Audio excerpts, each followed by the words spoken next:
Morning, good afternoon, and good evening, everyone. Wherever you're at in the world, welcome to Last Wraps Baseball's live commentary of a Major League Baseball game.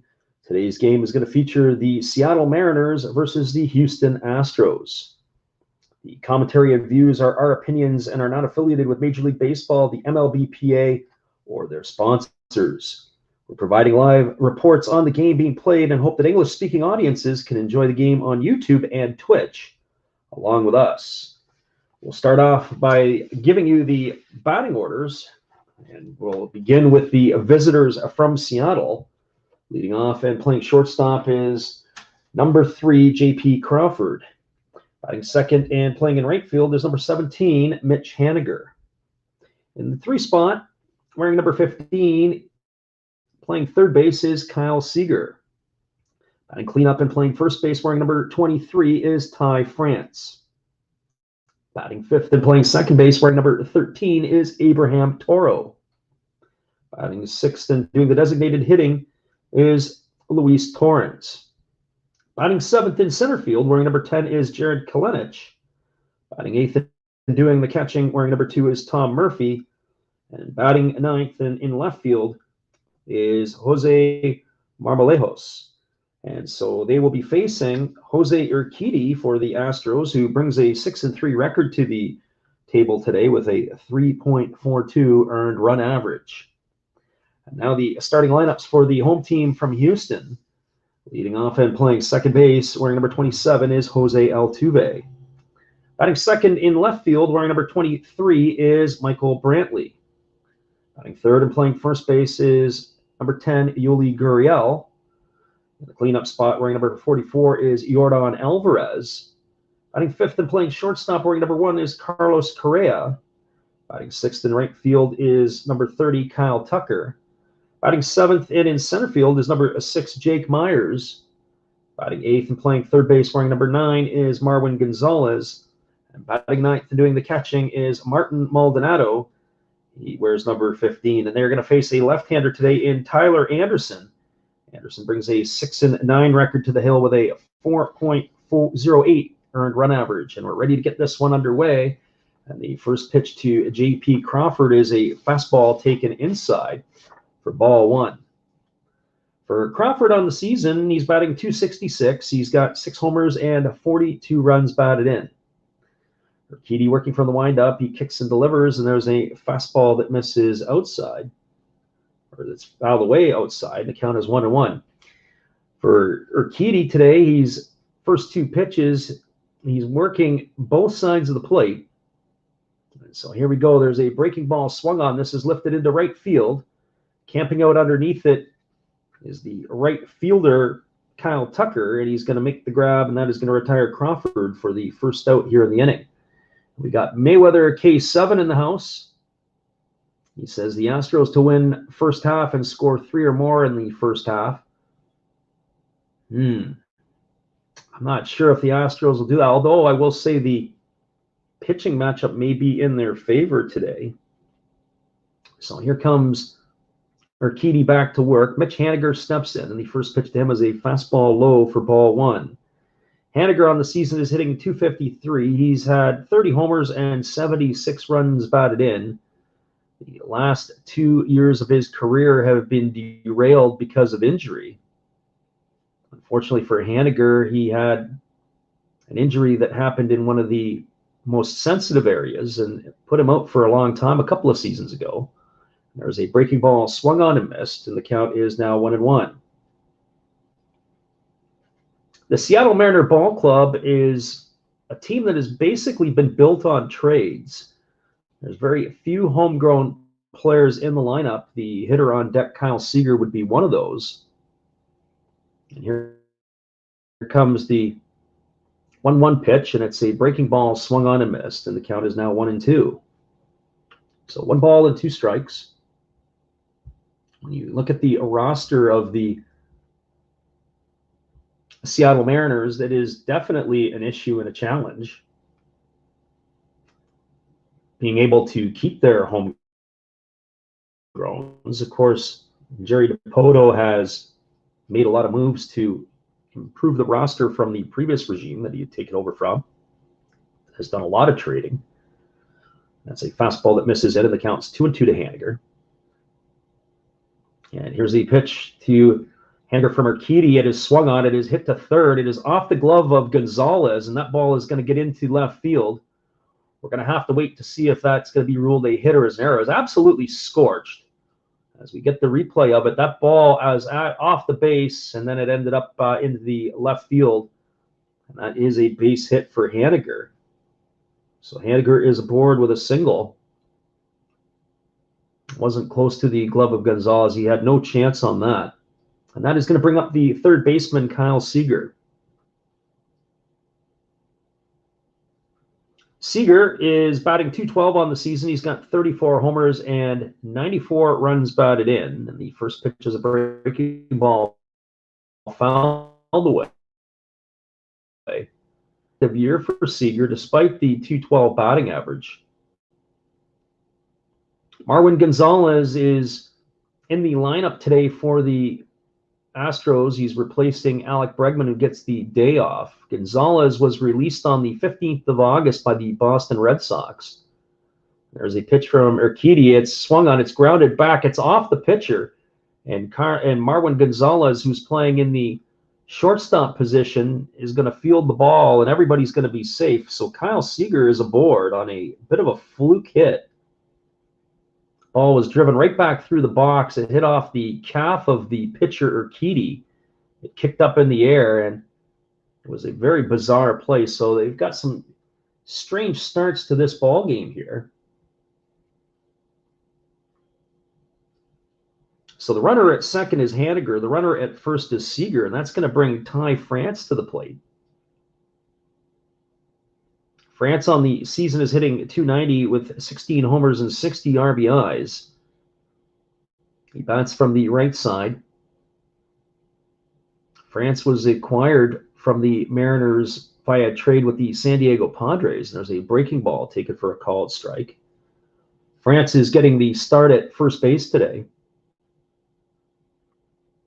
As we were talking earlier about the players, or the number of players that have been acquired by the Mariners on this roster, pretty much the entire starting lineup is via the trade. And there's a fastball swung on. It is driven into right field.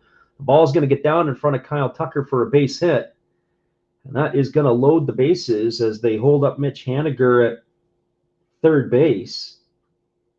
So now you've got the bases are full with 3 consecutive singles by the Mariners, and that's going to bring up the former Astro, Abraham Toro.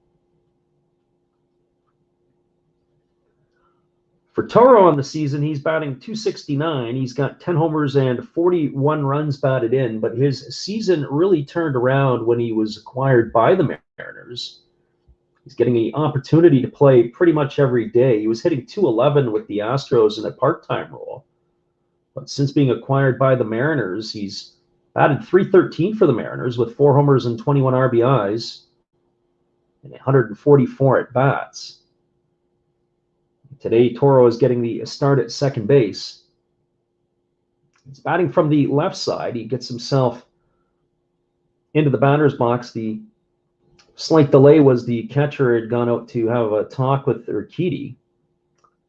So Urquidy works from the stretch with the bases loaded. He comes set at the belt. He kicks and delivers. There's a fastball that misses off the outside corner, and the count is 1-0.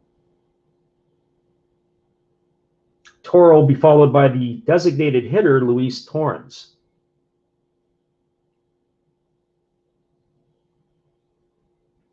Toro has a slightly open stance. He waits on Urquidy. There's a fastball swung on. It is lifted foul over on the third base side. And the count is 1-1. I'd like to thank everybody for tuning in today to listen to our coverage. We are giving live commentary here as we are doing our stream both on Twitch and on YouTube. So 1 ball and 1 strike to Toro. Here's the pitch from Urquidy. It is a changeup swung on and missed. And the count now goes to 1-2. The Seattle Mariners are still in the thick of a playoff race here as they're battling for a wild card position.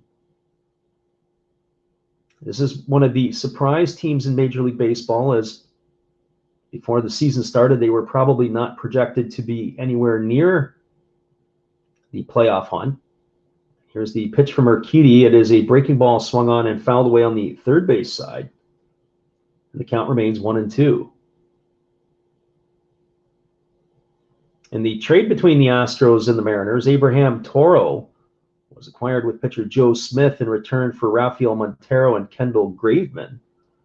It was a bit of an eyebrow raiser as Graveman was having a very good year for the Mariners. So here comes the 1-2 pitch from Urquidy. He kicks and delivers. There is a fastball swung on. This ball is driven into the right field corner. This is going to be trouble. It's down. It's off the wall. 1 run is in. 2 runs are in. And we're going to see if they're going to bring all 3 runs in. And it is a bases clearing double.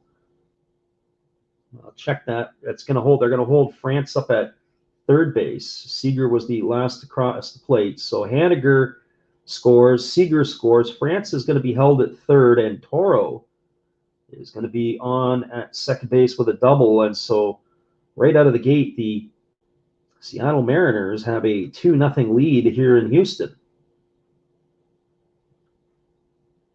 So our friend Mayweather K7, who had checked in, is pulling for the Astros to win the first half and score 3 or more runs in the first half. It'll be interesting to see what happens. So they're already behind the 8 ball. There's a breaking ball that misses down and away to Torrens, and the count is 1-0. Torrens is hitting a .227. He's got 14 homers and 40 runs batted in. Urquidy gets the sign from his catcher Maldonado. He comes set at the belt. He kicks and delivers. There's a breaking ball that misses down and away. And the count now runs to 2-0. So 2 balls and no strikes.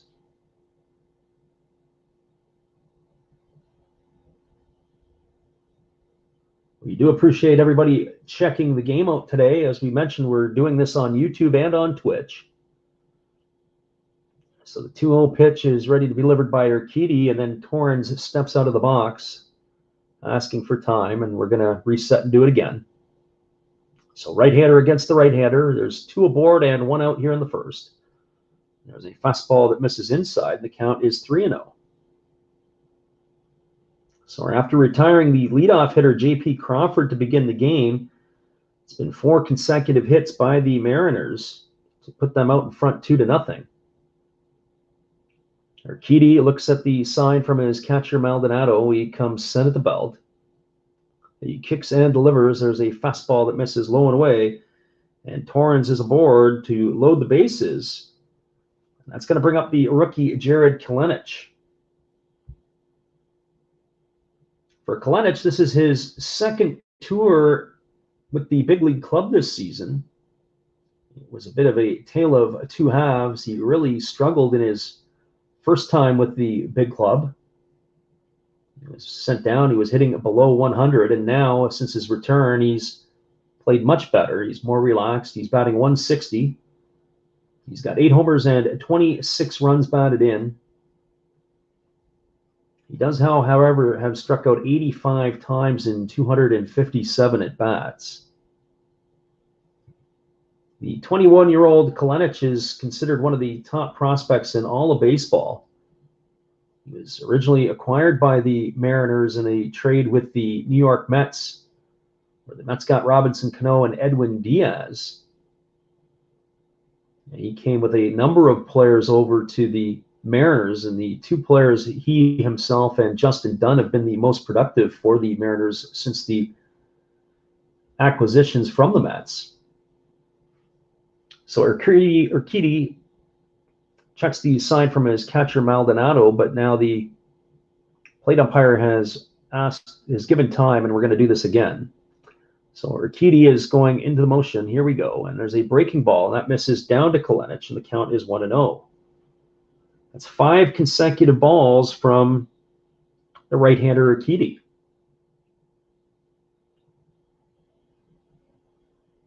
Houston has got the shift on full effect. They've got 3 infielders to the right side of the infield. There's a fastball that misses down, and it's now 2-0 to Kelenic. There's nowhere to put him. And there is now action in the Houston bullpen here in the first inning. Christian Javier is up and throwing.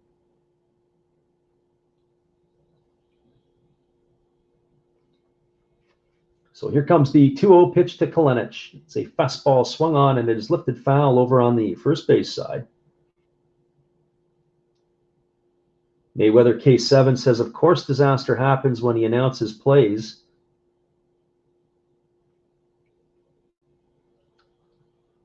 So that was an interesting decision by Kalenic. 6 balls in a row when he swung at that pitch. So here comes the 2-1 pitch, and it's a breaking ball that bounces up to the plate. The count is now 3-1. So with the bases loaded here again, one would anticipate that Kalenic is going to get a fat pitch to swing at here. There's nowhere to put him. He's going to have to come after him with good old-fashioned number 1. Kalenic hitting from the left side. He gets himself dug in. Here's the pitch from Urquidy. It's a fastball swung on. It is a fly ball lifted to right field. Moving in on it is Kyle Tucker. It may not be deep enough, especially with the runner Ty France at third. He tags, but he does not advance. And that was a wasted effort by Jared Kalenic, and he is retired for the second out of the inning. That's going to leave it up to the catcher, Tom Murphy. Murphy getting the call behind the plate today. He's hitting .206. He's got 9 homers and 28 runs batted in. Murphy hits from the right side. Urquidy gets the sign from the catcher, Maldonado. The first pitch is a fastball that misses upstairs, and the count is 1-0. So 1 ball and no strikes.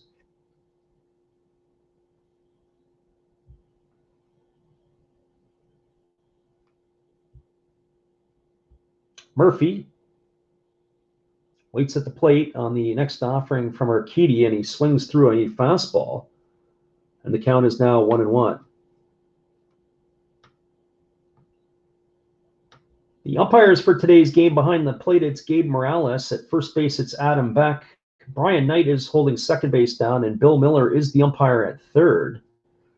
Urquidy has a 1-1 count here on Murphy. He goes into the motion. He kicks and delivers. It's a fastball swung on. It is popped up in the infield.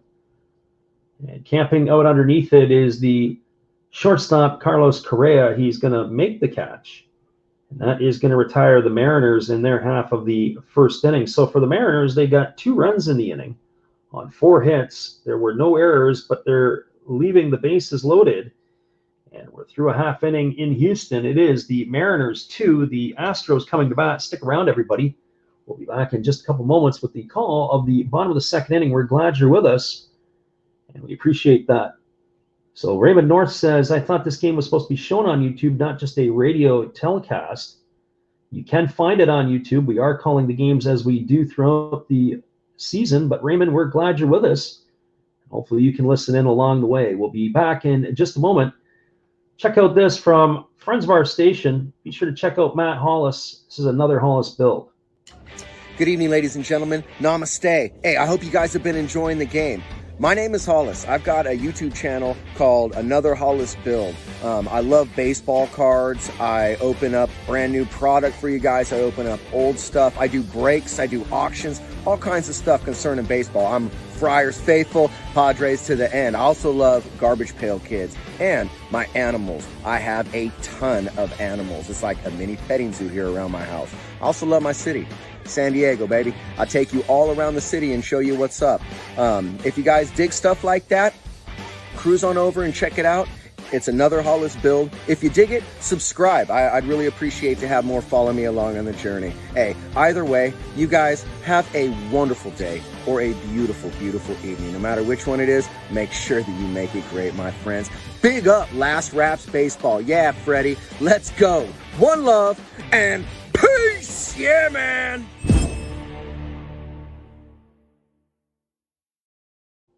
Thanks again to Matt Hollis. That's Another Hollis Build. If you're interested in checking out his channel after the game, he's always into interesting stuff. He's got all kinds of sports cards, memorabilia, and he's got animals around his house. The San Diego native has an entertaining channel, and we support him as much as he does us.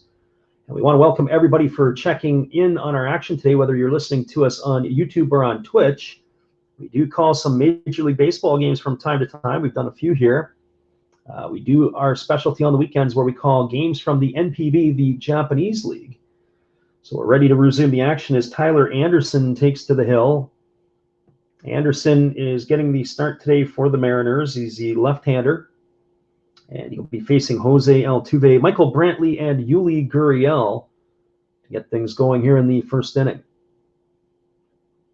Anderson working from the windup. He goes into the motion. He kicks and delivers. It's a first pitch fastball swung on. It's popped up over on the left side of the infield. Moving underneath it is J.P. Crawford. He's going to make the catch.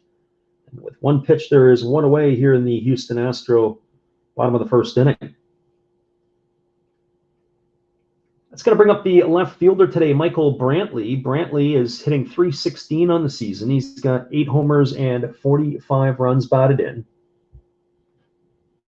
Brantley is getting the start in left field today. He's had himself a very productive time with the Astros. He's a 2-time All-Star with the Astros. And here's the first pitch from Anderson. It's a fastball that catches the outside corner, and the count is 0-1. Left-hander versus the left-hander. Anderson gets ready to go back to work. He rocks into the motion. He kicks and delivers, and there is a fastball that misses outside, and the count is 1-1. With his .316 batting average, Gonzalez is only a second to Vladdy Guerrero Jr. in the league at this point, the American League. With his batting average, he is having a fine season. There's a fastball swung on and fouled away, and the count is 1-2. He originally began his career with the Cleveland Indians. Spent 10 seasons with the Tribe. He was very productive there as well.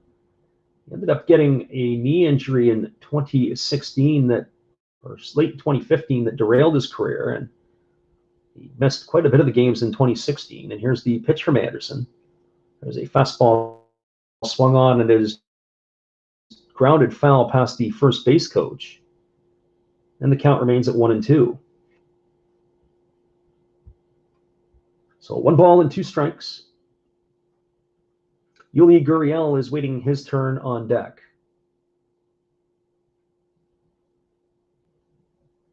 It's an interesting defensive configuration here to play against Brantley, and he hits a fastball. It's swung on. It's grounded to the first baseman, France, who has to range to his right. He fields the ball on the backhand. He fires it over to Anderson covering. And that is going to retire Brantley. That goes as a ground out, 3-1 for the second out of the inning. And as we were talking about the configuration or the weird play, Michael Brantley had a weird defensive configuration against him. As we're stumbling through our words a little bit here, the third baseman was really far off the line.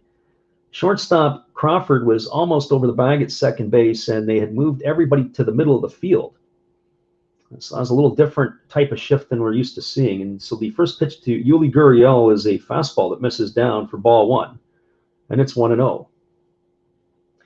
Gurriel is hitting .313 on the season. He's got 14 homers and 72 runs batted in. And here's the pitch from Anderson, and it is a fastball taken for a called strike, and the count is 1-1. So 1 ball and 1 strike to Gurriel.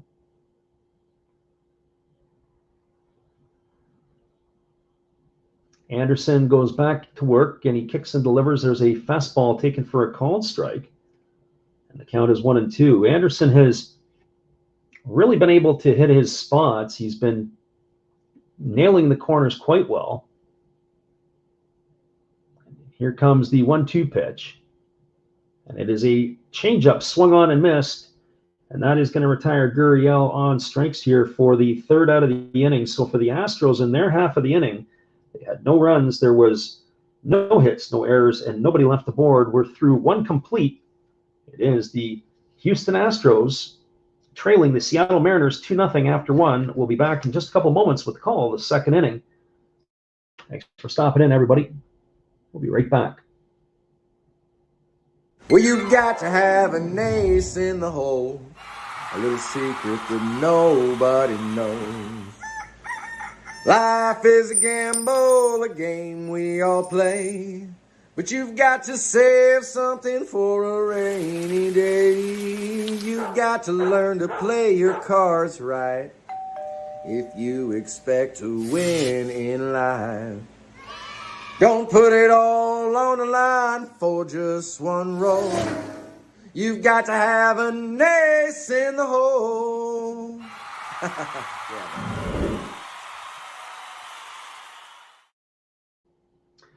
Welcome back, everybody. That is Matt Hollis. After the game today, be sure to go over and check out another Hollis build. He's got all kinds of neat and crazy things on his channel. He likes his San Diego Padres, but we won't hold that against him on our channel. He supports us and we support him. That's another Hollis build.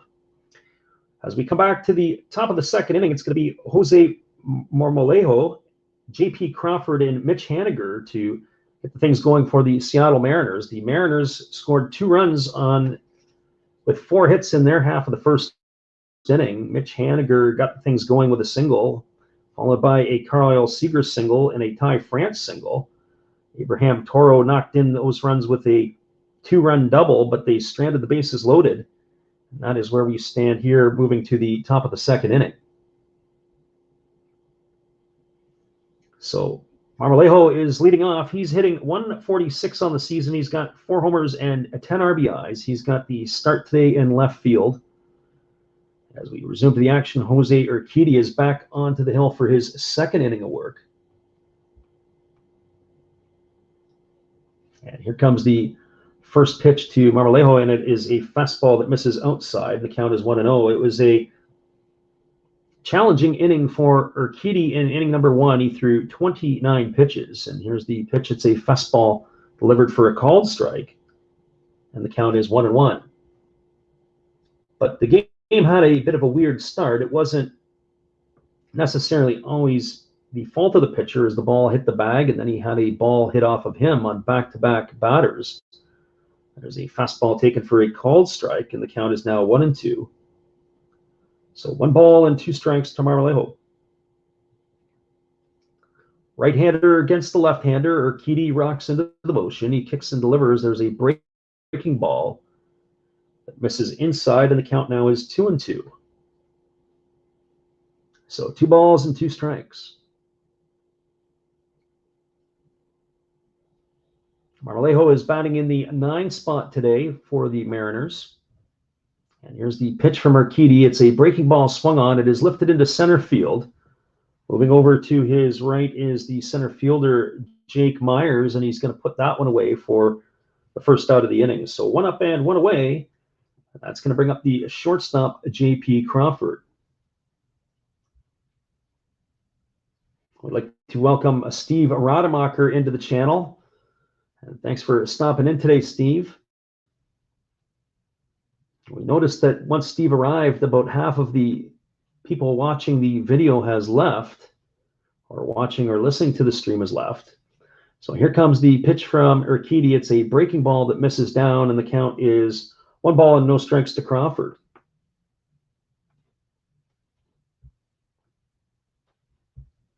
Crawford is 0 for 1 today. He led off the game by flying out to right field, and he takes a changeup for a called strike, and the count is 1-1. So 1 ball and 1 strike.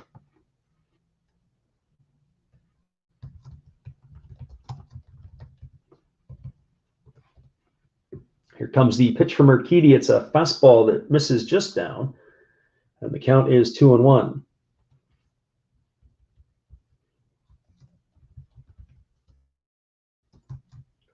Two balls and 1 strikes to Crawford. He waits there at the left side. Here he comes back, ready to go. And Urquidy kicks and delivers. It is a breaking ball that bounces up to the plate. The count now goes to 3-1. Urquidy's got some good stuff today. There's a lot of break on his breaking ball. He's got movement on his fastball. Sometimes just because you've got good stuff doesn't necessarily translate into success, and he's having a little bit of difficulty commanding his location of the pitches. And on the 3-1 pitch, Crawford squares the bunt. The ball is bunted foul. It's fielded by the catcher, Maldonado. And so that is going to bring the count to 3-2. That was interesting that he waited till a 3-1 count to try to drop a bunt. So 3 balls and 2 strikes is now the count on Crawford.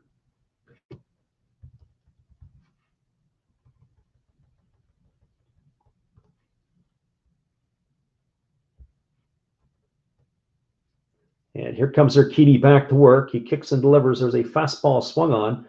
It is lifted down the line in left field.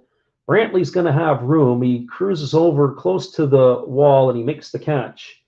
There's not a lot of real estate in foul territory as you get close to the home run fence. And that ball was caught by Brantley for the second out of the inning for out number 2.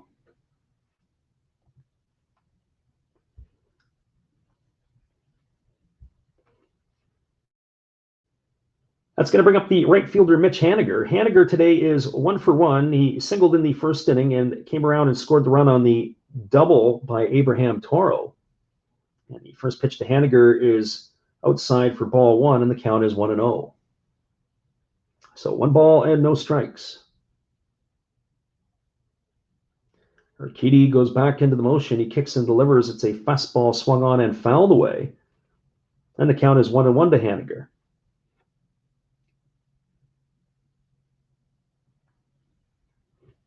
Haniger has brought his average up to 254 with that base hit in the first inning. He's having himself a fine campaign this year. And here's the pitch from Urquidy. It's a fastball swung on and fouled away. The count goes to 1-2. There's already rumors swirling around about the Mariner offseason, and Mitch Haniger is probably one of their largest trade candidates or pieces to be traded in the offseason. With Jared Kalenich and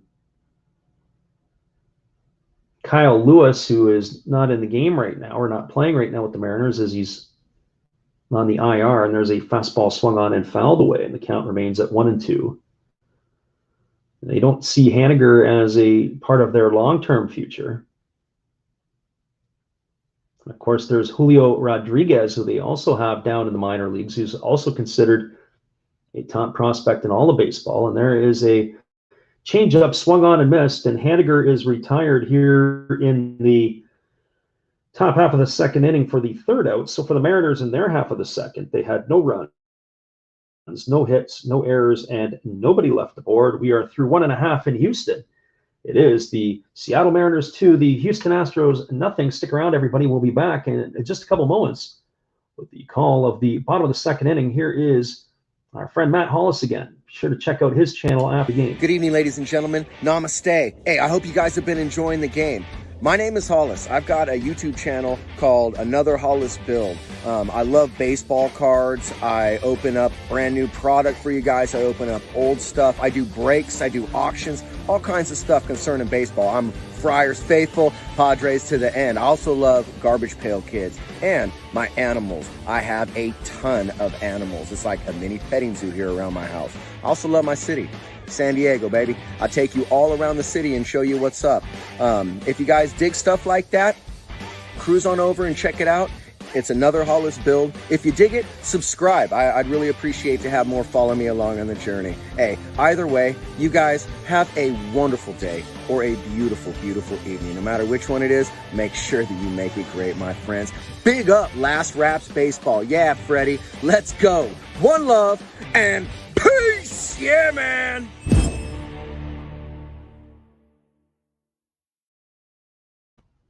Welcome back, everybody. That is Matt Hollis and Another Hollis Build. Be sure to go over and check out his channel after the game. He is a supporter of us, and we support him. That's Matt Hollis and Another Hollis Build.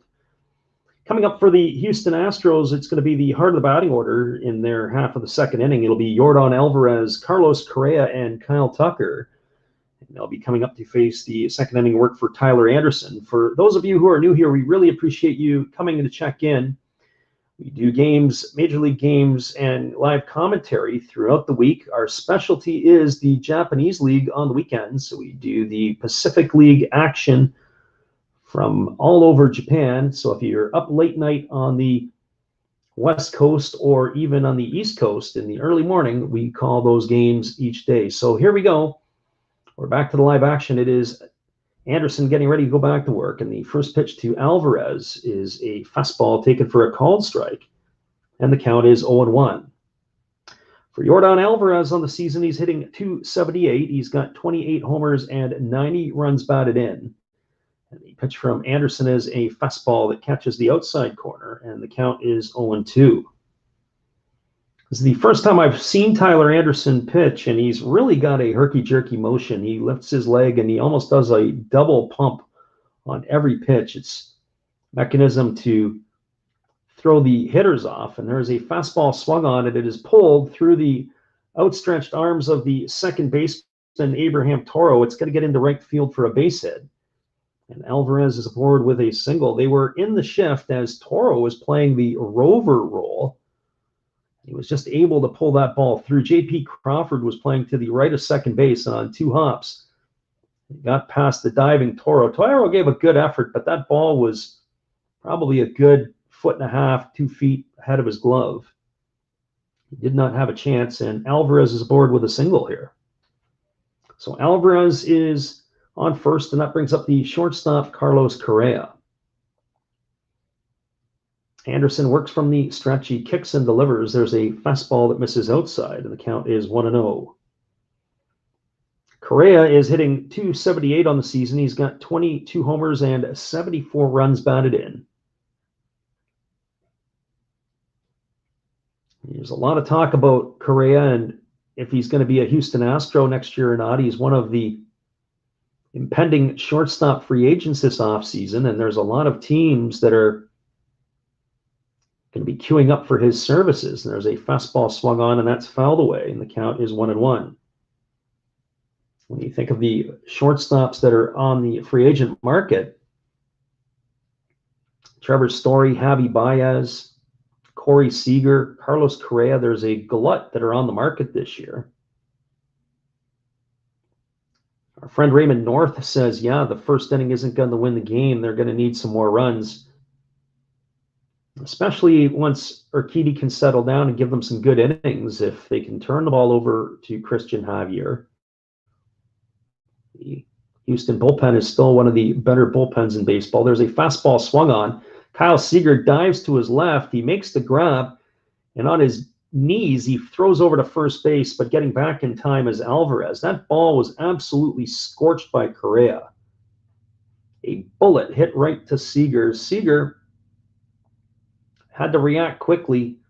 He was able to make the grab, and then he spun around 360 on his knees and tried to throw out Alvarez at first base. Fantastic play by Seager, and that is the first out of the inning. There's no reason or no wonder why that Seager and his shortstop combination, J.P. Crawford, have won gold gloves. And here comes Anderson back to work, but he flips it over to first base, and getting back standing up is Alvarez.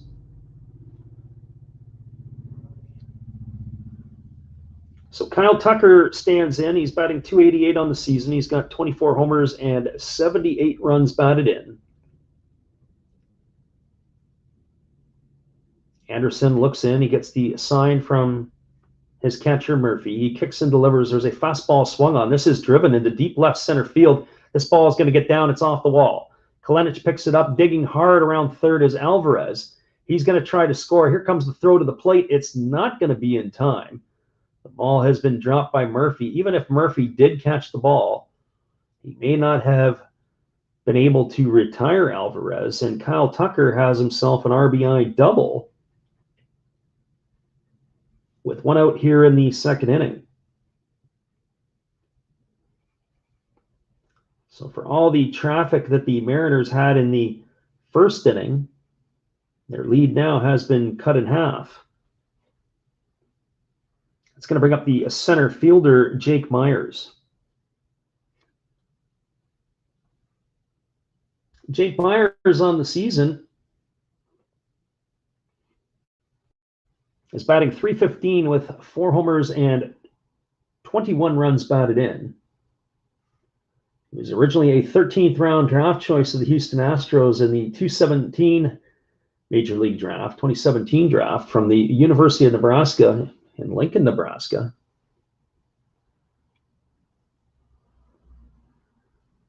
As we go back and look at the highlight of that, had Murphy hung on to the ball, they probably would have nailed Alvarez at the plate. He had to make the catch and a sweeping tag all at once, and he couldn't hang on to the ball. There's a first pitch fastball, misses outside to Myers, and the count is 1-0. So the Astros catch a break. So 1 ball and no strikes to Myers. Myers will be followed by the recently reacquired Marwin Gonzalez. Anderson goes into the motion. He delivers. There's a fastball swung on and missed, and the count is 1-1. So 1 ball and 1 strike.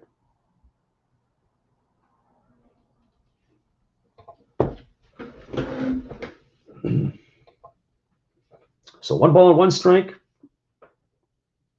To the batter, Myers. Anderson gets his sign from his catcher, Murphy. He comes set at the belt. He checks the runner, and he kicks and delivers. There is a changeup swung on. This is fouled away on the third base side. And the count goes to 1-2.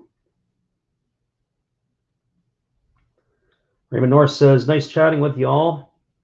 Found the video portion there, and he's going to head there. Well, thanks for stopping in, Raymond. And maybe we'll catch you again on another game and one of the other nights that we're calling stuff. Thanks for checking it out. We appreciate you. So 1 ball and 2 strikes to Jake Myers. It's going to be 1-2 pitch ready to go again here from Anderson. He checks the sign from his catcher, Murphy. He comes set at the belt.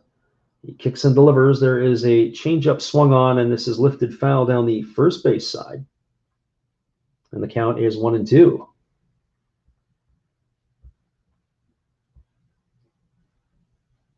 We do appreciate those of you who are checking in and listening to the call of the game.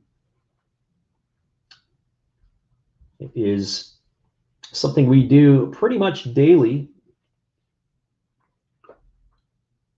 Yesterday, we were on the call for the Padres and the Angels last night.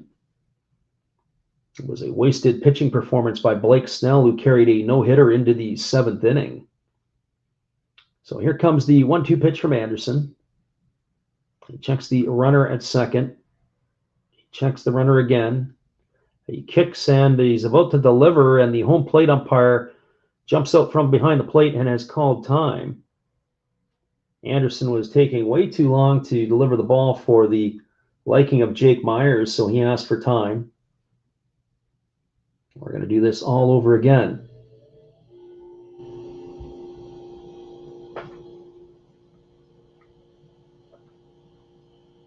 So there's 1 away. The runner at second base is Kyle Tucker. Myers is the hitter. There's already 1 run on the board here for the Astros in their half of the 2nd inning. Anderson goes to the work, and there is a fastball that is down around the feet of the hitter, Myers, and it is ball 2, 2-2. So 2 balls and 2 strikes.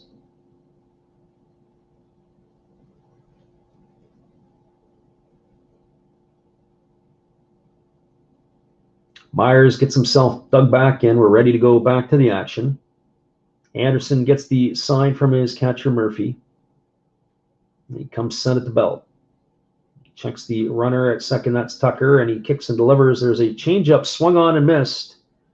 And that is going to retire Myers for out number 2 here in the 2nd inning. And that's going to leave it up to Marwin Gonzalez. Gonzalez is coming to the plate. This is his first start since rejoining the Houston Astros organization. He began his career in Houston. He had a number of years with the Astros. 7 seasons, in fact, before he moved on to the Minnesota Twins. This was his first year in Beantown with the Red Sox. But he was released on August the 16th by the Red Sox, and he signed as a free agent with the Astros on the 27th. And so here comes the first pitch. It is a changeup taken for a called strike, and the count is 0-1. Gonzalez enjoyed the best years of his career with the Astros. And he's back to the place where it all started for him. Arguably, his best year would have been 2017, where he batted over 300. He drove in 90 runs that year. There is a changeup that misses down, and the count is 1-1. So 1 ball and 1 strike.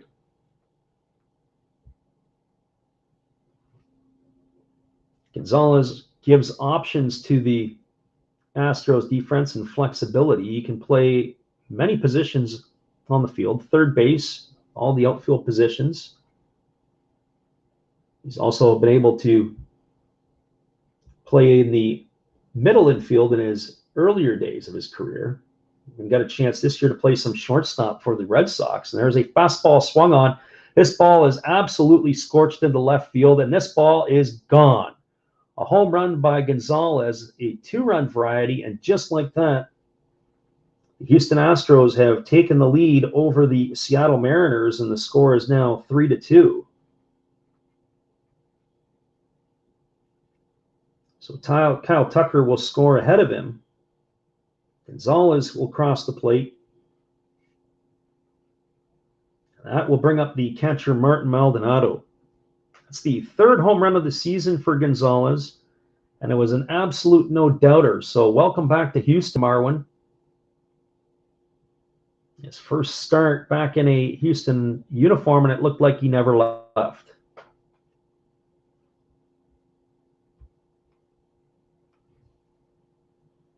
So Martin Maldonado strides to the plate. He has a 171 batting average with 10 homers and 32 RBIs, and he takes a first pitch fastball outside for a ball, and the count is 1-0. Anderson back to work. He throws a fastball, and that misses low and away, and the count is now 2-0.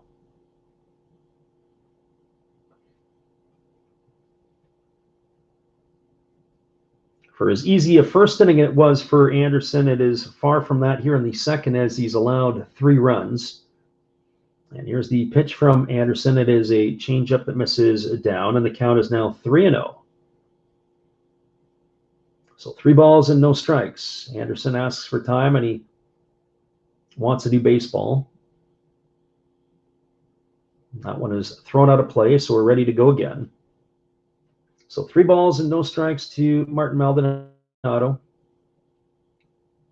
Anderson rocks into the motion. He kicks and delivers. There's a fastball taken for a called strike, and the count is 3-1.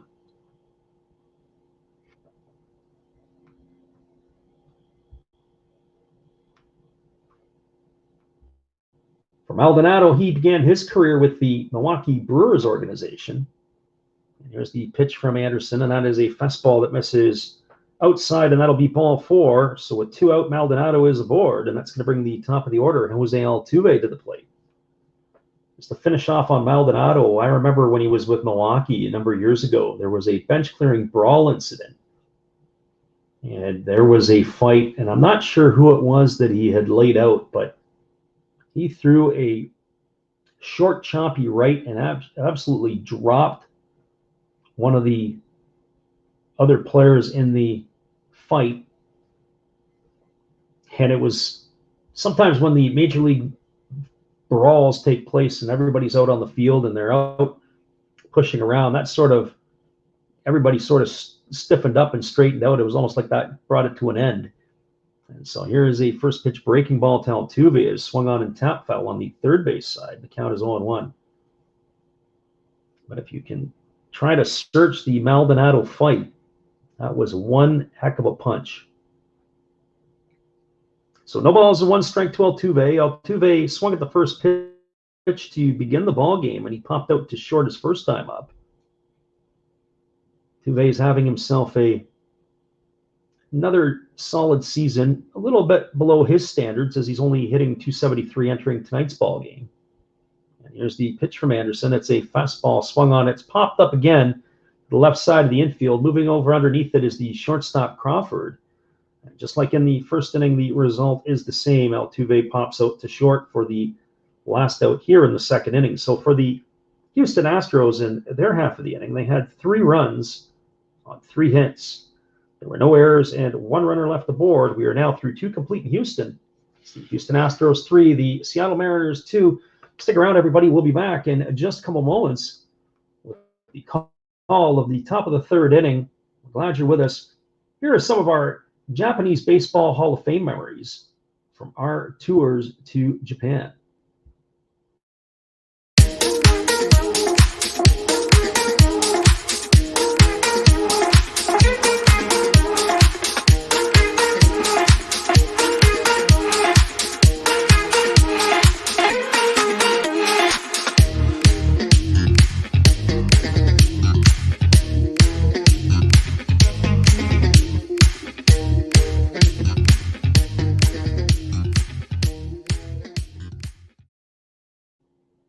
We'll be right back in just a couple moments, everybody, with the call of the 3rd inning. We're glad you're with us here. It is 3-2 for Houston over the Mariners. We'll be right back after these tunes.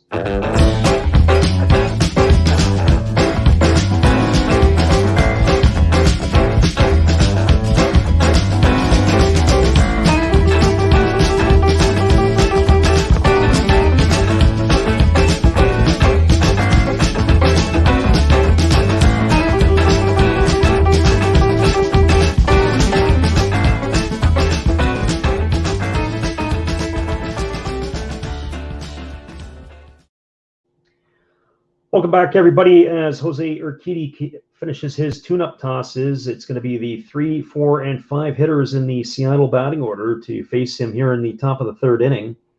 It'll be Kyle Seager, Ty France, and Abraham Toro to get things going for the Mariners. For Kyle Seager today, he singled in the 1st inning, and he came around to score the 2nd run of the ball game for the Mariners. He's had a couple of fine defensive plays at 3rd base, including a bullet off the bat of Carlos Correa last inning that he almost turned into a double play. So Seager strides to the plate, ready to get things going. Mayweather K7 says, yeah, he forecasted a dirty game for Anderson and a good game for Urquidy. And that's true, he did. There's a breaking ball to Kyle Seager that misses outside, and the count is 1-0. We do appreciate those of you who are in the chat, and we'll try to call you out as we can throughout the game. There's where Urquidy kicks and delivers. There's a breaking ball that misses low, and the count is 2-0. Urquidy was not very economical with his pitches. He was at 45 through the first 2 innings. So here comes the 2-0 pitch. Urquidy rocks in the motion. He kicks and delivers. There's a fastball that catches the outside corner, and the count is 2-1. So 2 balls and 1 strike to Seager.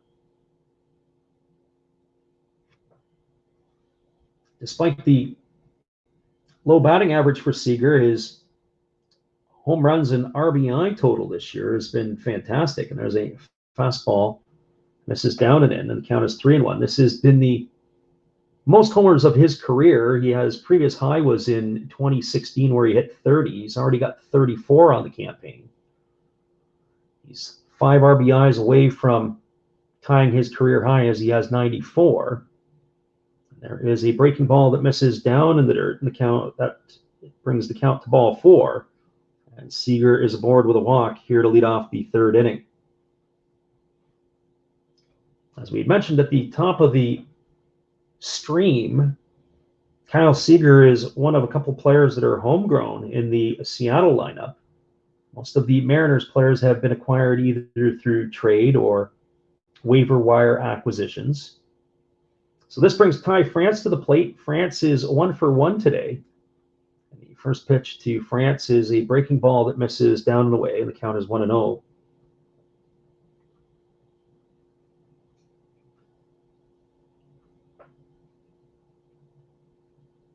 France was another one of those acquisitions. He was acquired by the Mariners from the San Diego Padres. And Urquidy flips it over to first base, and standing back up in time is Kyle Seager.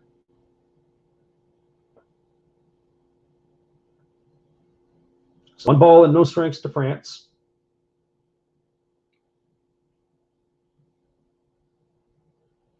Urquidy comes set at the belt. He kicks and he delivers. There's a fastball swung on. That's fouled away over on the third base side. The count is 1-1.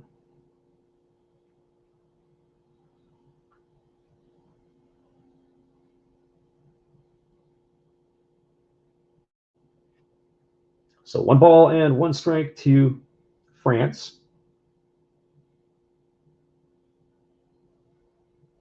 Urquidy ready to go back to work. He holds at the belt. He kicks and delivers. There's a fastball swung on, and this is fouled back, and the count is 1-2. So 1 ball and 2 strikes.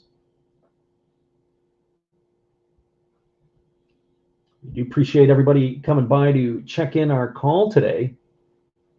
As we said, we're doing the game both on YouTube and on Twitch.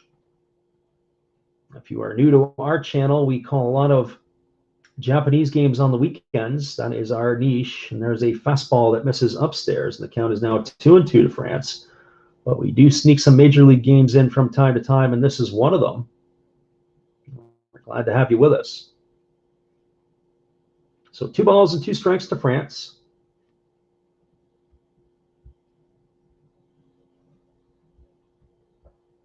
As we said, France was originally acquired by the San Diego Padres by the Mariners. And there's a breaking ball swung on, and he fouls that into his front leg, his left leg, and the count remains at 2-2. He was acquired in a multiple player trade with Andres Munoz, Luis Torrens, who's also in the lineup today, and Taylor Trammell.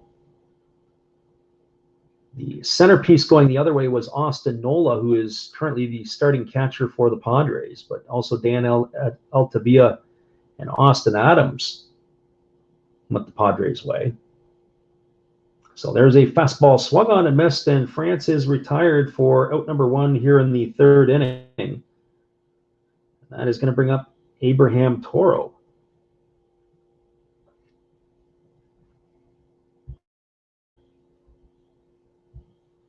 Abraham Toro is a native of Longueuil, Quebec in Canada. He was originally a 5th-round pick of the Astros in the 2016 draft from Seminole State College in Oklahoma.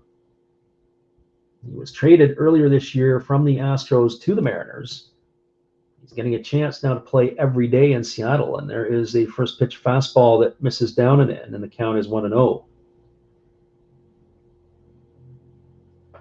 Since his arrival in Seattle, he is batting over 300.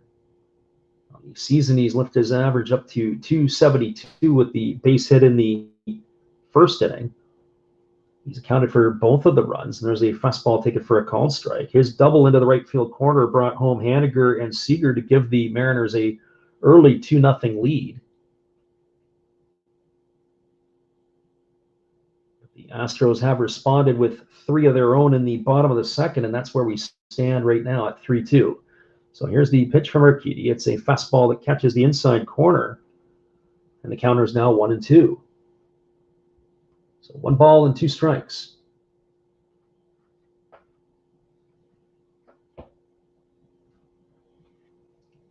The designated hitter, Luis Torrens, waits his turn on deck. Here comes the 1-2 pitch now to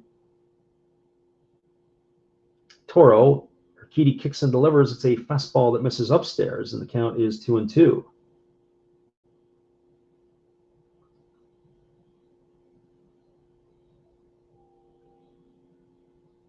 Jerry DiPoto and the manager Scott Service were extended earlier this year. They've done a fantastic job with this Mariner team. No one probably would have expected them to still be in playoff contention. There's a fastball swung on and it is lifted down the left field line. It's going to reach the seats on the other side of the third base dugout. Going into the season, many pundits would have had the Mariners struggling to win 70 games. The Mariners have exceeded those expectations. So 2 balls and 2 strikes to Toro.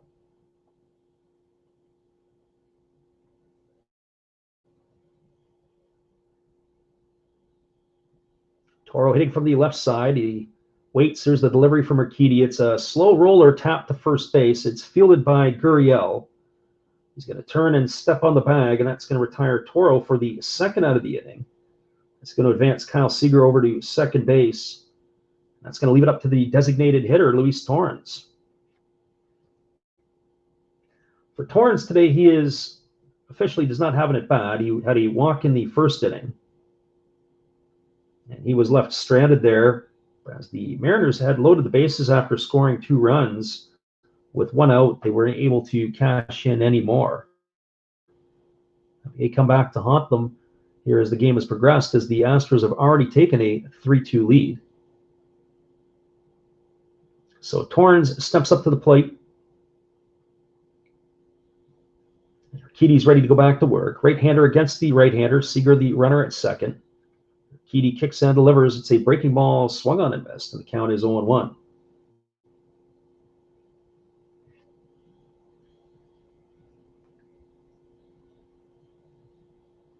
So no balls and 1 strike.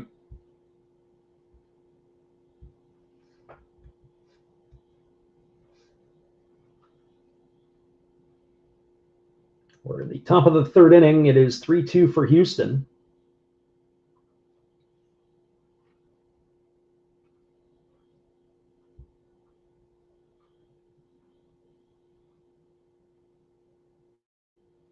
Here comes the 0-1 pitch to France. Urquidy is set at the belt. He kicks and he delivers, and that is a breaking ball swung on and fouled away. The count is going to remain at 3-2, or 0-2.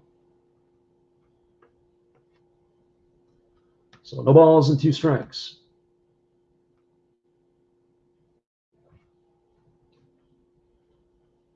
Urquidy ready to go back to work.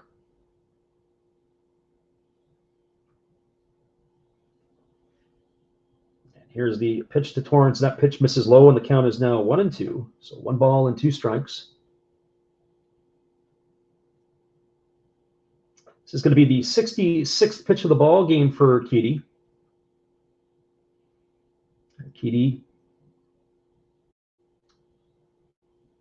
comes set again at the belt. He checks the runner at second. He kicks and delivers. There's a fastball swung on, and that is lifted down the right field line. It's going to reach the seats. Count remains 1-2 to Torrens.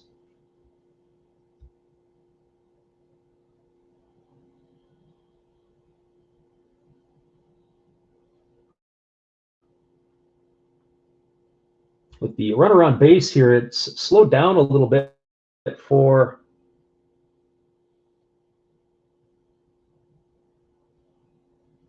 pitcher Urquidy. He is not working as quickly as he had before. Here comes the 1-2. It's a breaking ball swung on, and again, this is grounded foul over on the third base side, and the count remains 1-2 to Torrens. Jared Kalenich is waiting his turn on deck.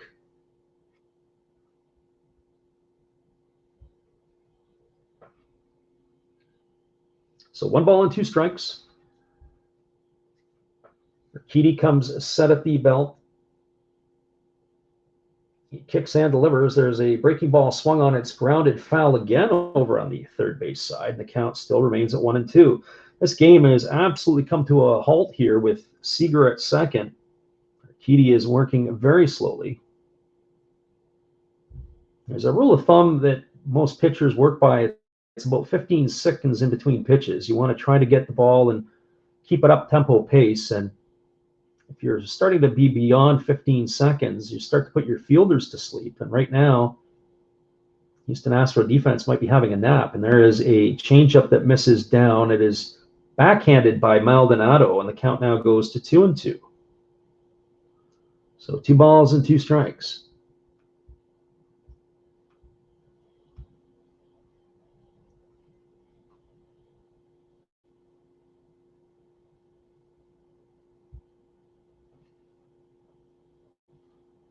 So here comes the 2-2 pitch. This is going to be the 8th pitch of the at-bat to Torrens. He's turning this into a battle against Urquidy. Urquidy comes set at the chest.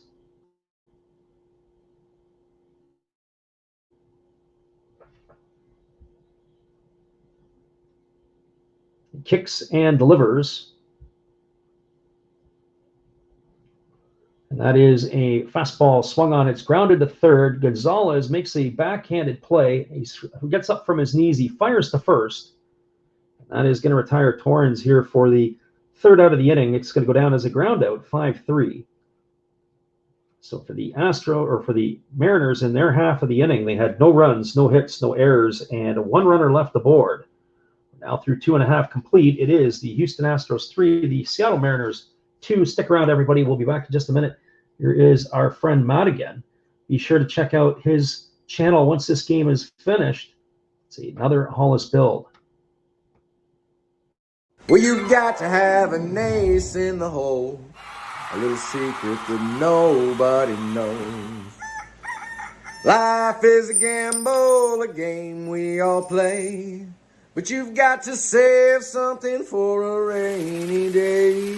You've got to learn to play your cards right if you expect to win in life.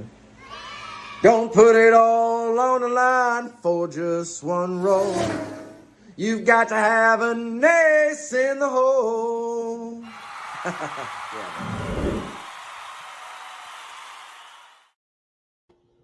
Make sure after the game you swing on over to Matt Hollis's channel. That's another Hollis build. He's a supporter of our channel as much as we support his. It's Matt Hollis. Be sure to check out his stuff. He says he got the biggest Fernando Tatis collection in the world. That is a self-proclaimed statement, but it is quite large. He's also got chickens and peacocks and all kinds of other barnyard animals around his place. Be sure to check out another Hollis build after the game. We'll be right back in just a moment with the call of the bottom half of the third inning. We're glad you're with us, everybody. Stay tuned. We'll be right back after these tunes.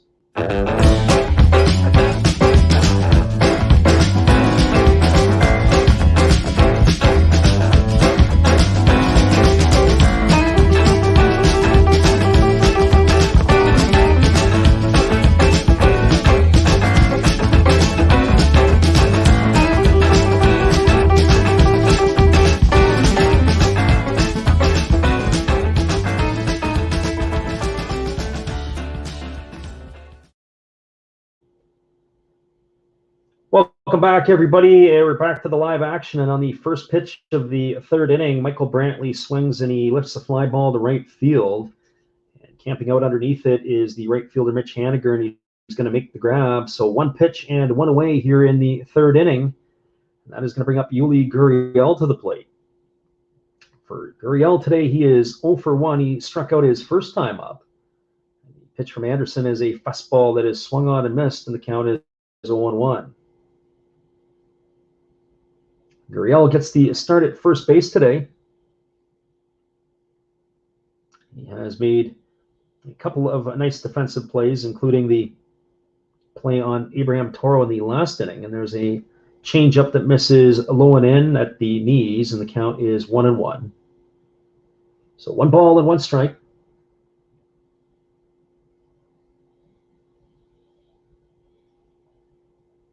Anderson goes back to work. He kicks and delivers. There's a fastball that just misses low. And the count is now 2-1 to Gurriel.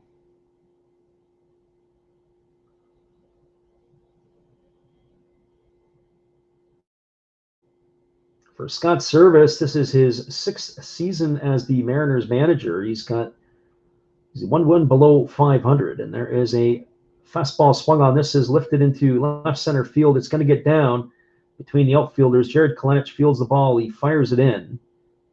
And Yuli Gurriel is aboard with a 1-out single. That is going to bring up the designated hitter, Yordan Alvarez.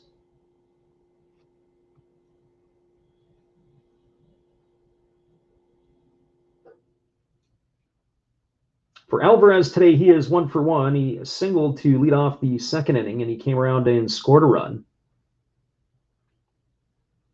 Alvarez has been very productive. He scored on the RBI double by Kyle Tucker. For a big fella, Alvarez does run pretty good. And here comes the pitch from Anderson. It's a breaking ball taken for a called strike, and the count is 0-1. Alvarez is a intimidating figure at the plate. Left-handed stick. Has that slightly open stance. And here's a changeup taken for a called strike, and the count is 0-2. So no balls and 2 strikes.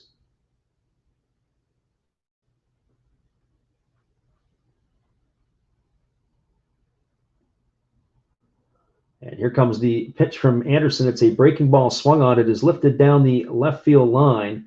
Ball is going to reach the seats. That's now going to still keep the count at 0-2. The defense, the way they have positioned Alvarez is they've got the shortstop or the third baseman playing in the shortstop position. The shortstop is to the right of second base. The second baseman is positioned in the 4-hole. So that foul ball that went down the left field line, it would have been a very difficult play for the shortstop to, or the third baseman who's in the shortstop position to have to make if it would have stayed fair. And here comes the pitch from Anderson. It's a changeup swung on and missed. And Alvarez is retired on strikes for the second out of the inning. And that is going to leave it up to the shortstop, Carlos Correa.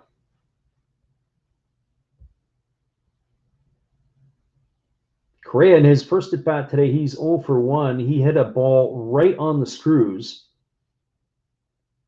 that was caught by the third baseman, Seager, and Seager almost turned it into a double play as he made the throw from his knees across the diamond. So here's the first pitch to Correa. It's a breaking ball that misses low and in, and the count is 1-0. Sometimes it's hard to tell the difference between the fastball and the changeup from Anderson because the pitches aren't exactly that hard. He started off the ball game throwing, we saw him touch 92 miles an hour. There's a changeup that misses down, and the count is 1-1. But he is not pitching at the same velocity it looked like that he was when he started the game in the first inning. And sometimes that happens. Pitchers come out, they're a little bit excited, they're pitching on some adrenaline. Once they settle down, they're able to get into their groove, and there is a changeup that misses down, and the count is 2-1. So 2 balls and 1 strike. We see W. Voggs is checked in today. Thanks for checking us out today, W. Voggs. Appreciate you being here. So 3 balls and no strikes to Correa. The runner at first base is Gurriel. There's 2 away here in the bottom half of the 3rd inning.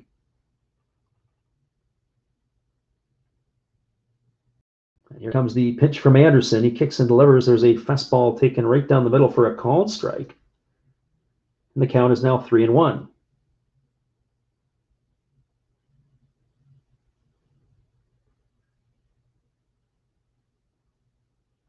So left-hander against the right-hander. Anderson goes into the motion. He delivers. There is a changeup taken for a called strike.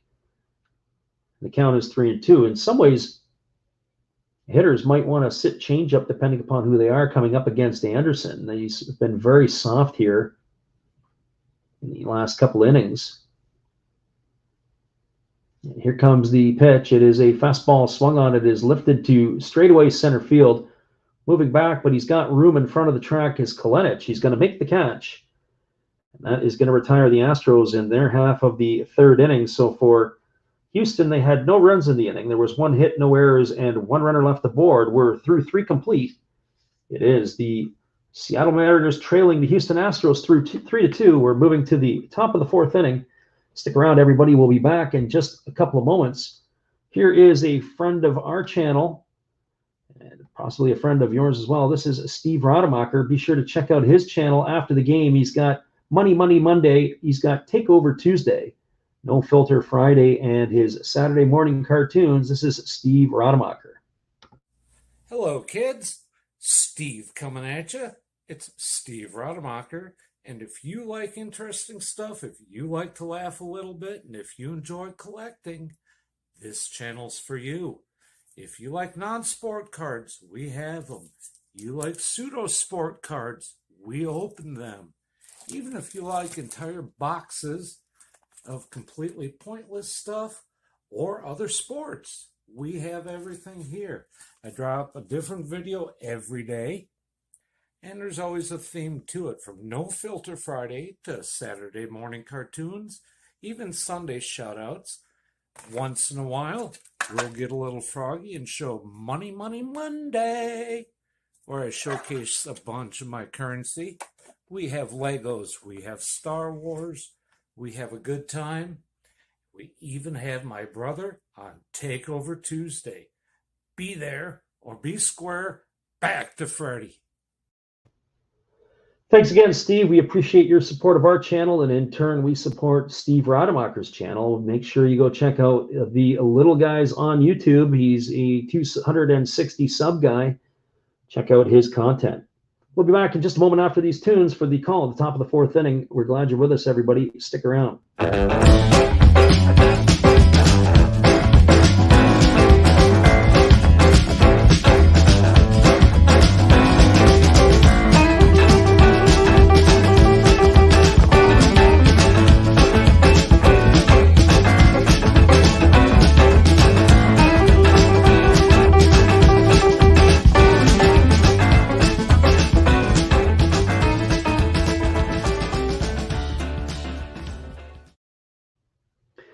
Welcome back, everybody. It's going to be the 7, 8, and 9 hitters in the batting order coming up for the Mariners in their top half of the fourth inning. That means it's Jared Kelenic, Tom Murphy, and Jose Marmoleos. And they will be facing Jose Urquidy, who's coming back out for his fourth inning of work. Urquidy was definitely not sharp in the first inning, but he has been able to settle down. And we'll check that air. It's going to be a pitching change. It's going to be Christian Javier in the game. So we got Christian Javier coming in to replace Jose Urquidy. Javier is a right-hander, and he gets things going by delivering a first pitch strike to Kelenic, and it is 0-1. Kelenic today is 0 for 1. He flew out to right field in the first inning. And Javier kicks and delivers. There's a breaking ball swung on and missed, and the count is now 0-2. Christian Javier now coming in relief. He has had some starts this season for the Houston Astros. Is down on strikes for the first out of the inning. Very quick work by Christian Javier.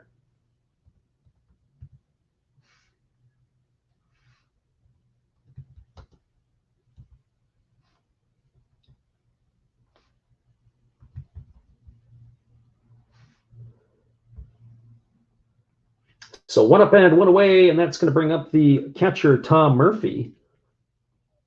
Javier goes back to work. He kicks and delivers. There's a fastball at 93 miles an hour, swung on and fouled away for 0-1. On the season, Javier is 3-1 on the year. He's got a 3.27 ERA. He's had 9 starts in his 30 appearances. This is appearance number 31. He's ready to go back to work. He rocks in the motion. He kicks and delivers. There's a fastball swung on. This is driven into deep left center field. Moving over in front of the warning track is the center fielder Myers. He's going to make the grab. And like that, that's 2 up and 2 away for the Mariners in their part of the fourth inning. It's going to bring up the left fielder, Jose Marmoleos.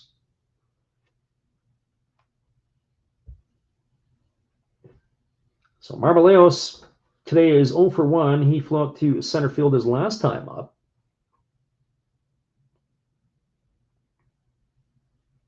Javier working from the windup. He rocks into the motion. He kicks and delivers. There's a breaking ball that misses up and away. The count is 1 to Marmoleos. Marmoleos is getting the start today in left field. And here comes the pitch from Javier. It's a fastball swung on and fouled away. And the count is 0-2. Marmoleos is another player acquired by the Mariners. He was originally a member of the Washington Nationals organization, and there's a breaking ball that misses down, and the count now runs to 2-1.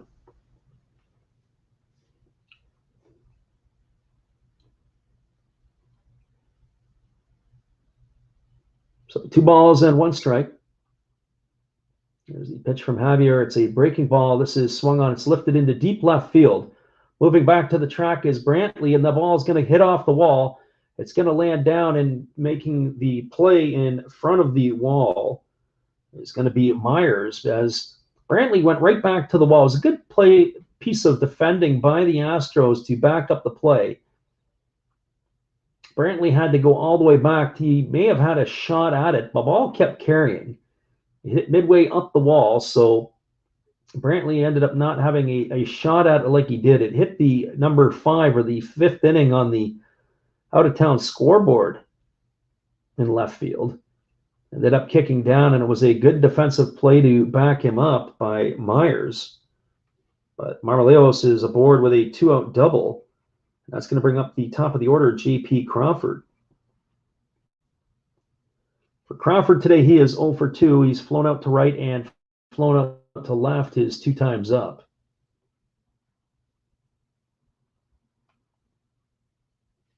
And we got Houston Astros, or Astros Houston in the house, and thanks for stopping in. He says, Vamos, Houston Astros. Thanks for stopping in and checking out the channel.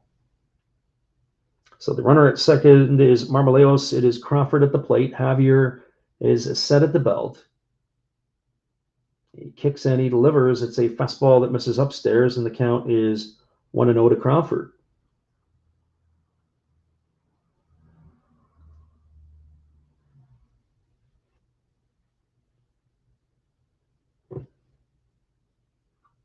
Crawford is one of the best hitters in all of baseball with 2 outs and runners in scoring position. He only trails Nate Lowe and Bo Bichette in the American League in that category in batting average. There's a breaking ball that misses down. The count is now 2-0. So 2 balls and no strikes.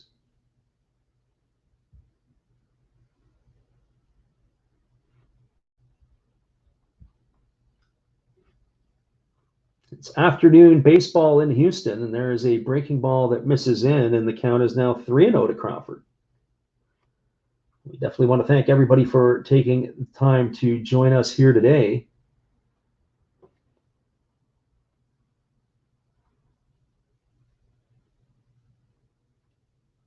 So here comes the 3-0 pitch to Crawford. Urquidy kicks and delivers. It is a fastball, and that misses upstairs, and that's going to draw a walk. That's going to put runners at first and second. So all the action has begun with 2 outs, and that's going to bring up the right fielder, Mitch Haniger. Haniger today is 1 for 2. He scored a run in the first inning after he was driven home on a Abraham Toro 2-run double. He struck out in the second. Both of those at-bats came against Jose Urquidy, who is out of the ball game. And now we've got Christian Javier taking over. So Javier checks the runners. He kicks and delivers. There's a breaking ball taken for a called strike, and the count is 0-1.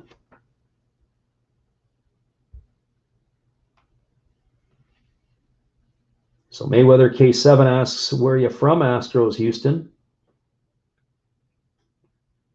Not sure if he is stuck around or if he is just visiting. So here comes the pitch from Javier. It's a fastball that misses up and in, and the count is 1-1. So 1 ball and 1 strike to Haniger. Kyle Seager is waiting his turn on deck.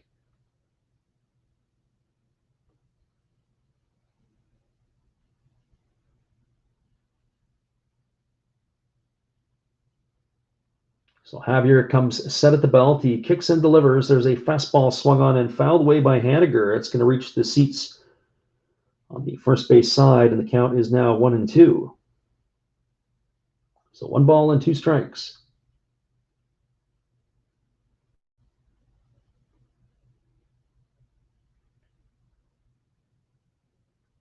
The Mariners got both of their runs in the top of the first inning, and the Astros had all 3 of theirs in the bottom of the second. That's been the scoring so far as we're here in the top of the 4th inning. Here's the pitch from Javier. It's a fastball swung on and missed. That is going to retire Haniger for the 3rd out of the inning. So for the Mariners in their half of the 4th, no runs, There was one hit. There were no errors and 2 runners left aboard. We're moving to the bottom of the 4th inning. It is the Houston Astros 3, the Seattle Mariners 2. Stick around, everybody. We're going to show you one of our other Hall of Fame moments from the Japanese Baseball Hall of Fame in Japan. If you ever get a chance to get over to Tokyo, be sure to check it out. It is at the Tokyo Dome.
Welcome back, everybody. We are moving to the bottom of the 4th inning in Houston. It is going to be the 6, 7, and 8 hitters coming to bat for the Astros.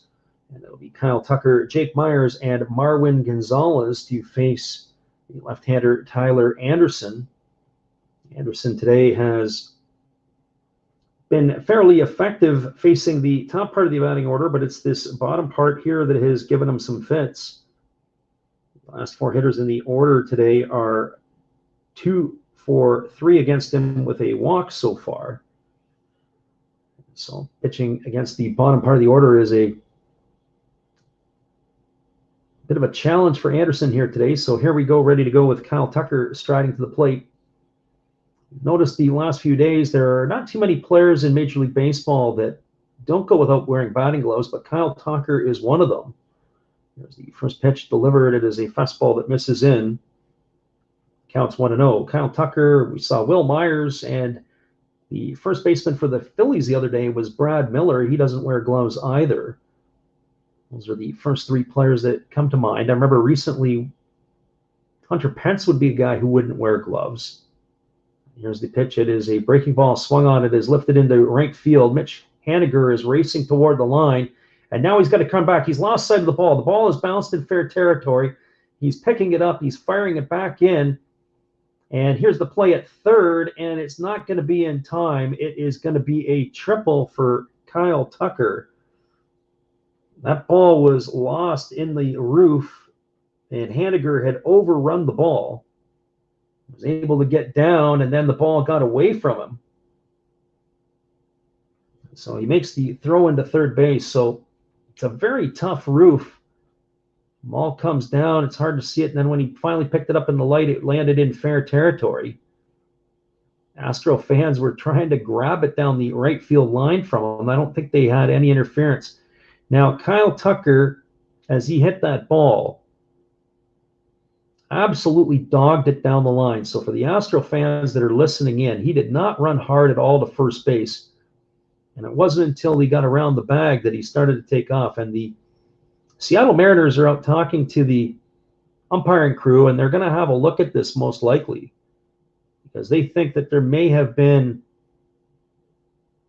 something in right field or some sort of fan interference. We're going to have to get another look at it as well, but Scott Service is out pleading his case. The umpiring crew is going to get together. So the ball ends up getting down on the ground, and then it bounces over the head of Haniger. And so they're out leaning over, and they're going to have to take a look to see if there was fan interference. And if there was, they'll have to move the base runner probably back to second base and award a ground rule double. But the umpires have the headsets on, and they're now having a look.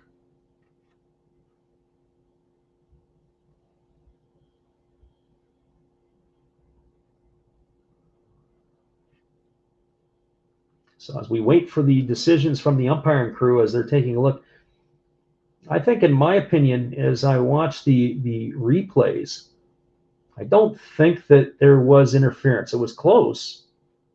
The Astros fan had got his hands out over the rail and was trying to get himself a souvenir. So the umpires are about ready to take their headsets off. It looks like they've come to a decision. They're talking amongst themselves here. Oh, the headset goes back on and goes back down. So they're still waiting on this review. There's headsets all over the place, in the dugouts with the players and everybody else with it. So with the roof closed, it poses a bit of a problem for the defenders. And we can see that. That's the third time today that Seattle fielders have had trouble with the balls. Both pop-ups that J.P. Crawford caught, all battling the roof and the ball against the roof.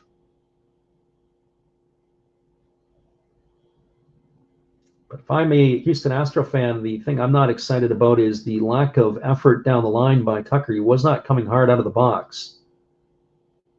They're taking a long time with this review, and so every time that happens, it always makes you wonder if they're going to overturn the call. As we were waiting for the decision, and here we go. So they're going to say there was no interference. They're waving it off, and so the Mariners' challenge goes awry. Kyle Tucker has himself a triple of the strange variety. But we watched it again on the replay, and it looks like that the fan didn't quite get there. He was leaning over. It's a difficult play for Haniger, but he still should have made that play without the interference of the fans. They were almost involved, but not quite. So here we go back to the live action. Jake Myers steps up to the plate. He's 0 for 1 today. He struck out his first time up. And Anderson goes into motion. He kicks and delivers. There's a fastball that misses outside, and the count is 1 ball and no strikes. So 1-0 from Anderson to Myers. The infield for the Mariners is in. Here comes the pitch. It is a fastball taken for a called strike, and the count is now 1-1.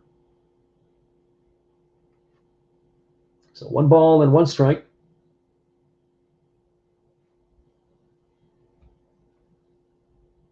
With the roof closed, it does add a different dynamic.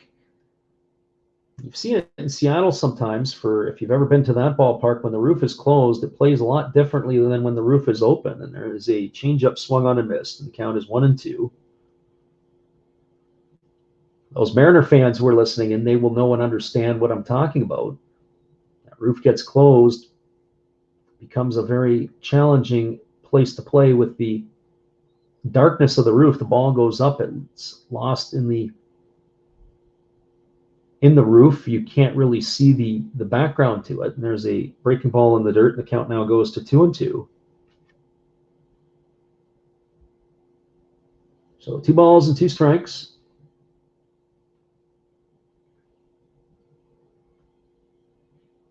The runner at third is Kyle Tucker. There's nobody out here in the bottom half of the 4th inning.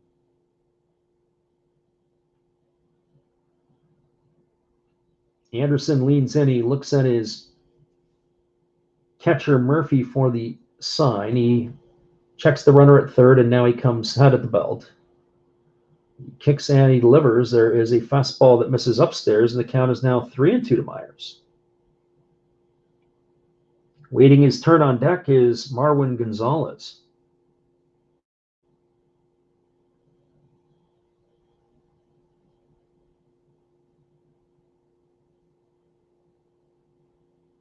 So here comes the 3-2 pitch to Myers. Anderson kicks and delivers. It is a changeup swung on and missed. And Myers, for the second time today, goes down on strikes, but this time for out number 1 in the 4th inning. That is going to bring up the third baseman, Marwin Gonzalez. So Gonzalez is back in Houston, getting his first start with the Astros in a few seasons. He was picked off the waiver wires from the Boston Red Sox. He was able to homer in his first at bat, knocking in Kyle Tucker. He's 1 for 1 today. The best years of Gonzalez's career were right here in Houston. Here comes the pitch from Anderson. He kicks and delivers. There is a fastball taken at the knees for a called strike. The count is 0-1. Mariners are still playing the infield in. So no balls and 1 strike. Anderson ready to go back to work. He kicks and he delivers, and it is a changeup swung on. It's grounded right to the third baseman, Seager. He checks the runner back to third. Tucker's not going anywhere. Fires to first, and that's going to go down as a ground out, 5-3 for the second out of the inning. That's going to leave it all up to the catcher, Martin Maldonado. So Maldonado is officially 0 for 0 today because he walked his last time up. So Maldonado will stride to the plate with the runner Tucker at third and 2 away. This game here for both teams has been a lost opportunity. If the Astros can't cash Tucker in here, they're not going to be very happy. And there is a first pitch fastball swung on. It's tapped back to the pitcher, Anderson. He jumps in the air to field it. He's going to flip that underhand over to first base. That is going to retire Maldonado. That goes as a ground out, 1-3 for the third out of the inning. So for the Houston Astros in their half, they had no runs on 1 hit. The crazy triple by Kyle Tucker. There were no errors and 1 runner left aboard. We're through 4 complete in Houston. It is the Houston Astros 3, Seattle Mariners 2. Stick around, everybody. We'll be back in just a couple moments. Here's another one of our memories of the Japanese Baseball Hall of Fame. Check it out.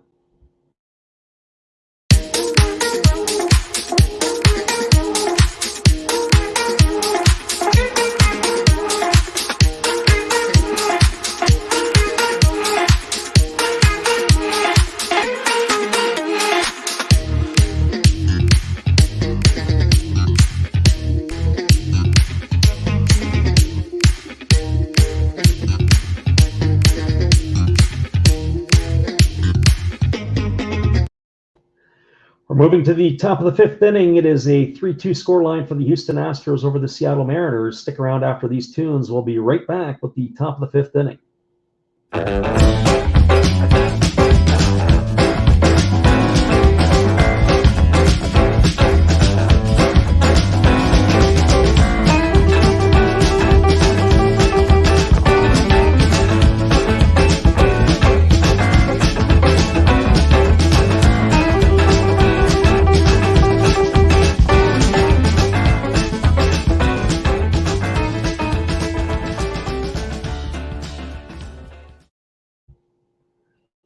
Welcome back, everybody. We appreciate you all being here and checking in. And it is going to be a 3, 4, and 5 hitters in the batting order coming up for the Mariners. That means Kyle Seager, Ty France, and Abraham Toro will come up to face the reliever Christian Javier. And for Kyle Seager today, he has been on base both times he's come to the plate. He singled and scored a run in the first inning, and he walked in the third. He's having himself a fine season this year with the Seattle Mariners. It'll be interesting to see where he lands next year. He's an impending free agent. As we were saying before, the shortstop for the Astros, Carlos Correa, is also a free agent at year's end. It'll be interesting to see where some of these players move. And there is a breaking ball first pitch delivered to Seager, and the count is 1-0. Other than his batting average, his run production of home runs and RBIs is going to get the attention of somebody on the open market. Even though he's in the latter years of his career, he still is fairly durable, and there is a changeup that misses upstairs, and the count is 2-0.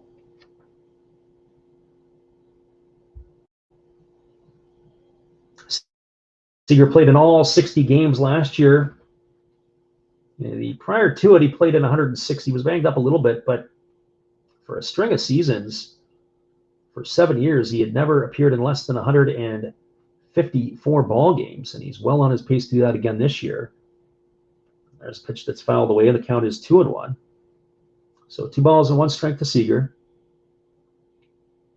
Only once in his career was he an all-star, and that goes all the way back to 2014. So here comes the pitch from Javier. It is a fastball that misses on the outside corner, and the count is now 3-1. So 3 balls and 1 strike.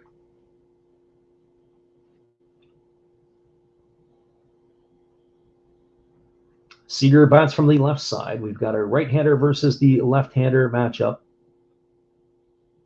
Javier rocks into the motion. He kicks and delivers, and there is a changeup that misses upstairs, and Seager is aboard for the 3rd time today with a leadoff walk here in the 5th inning.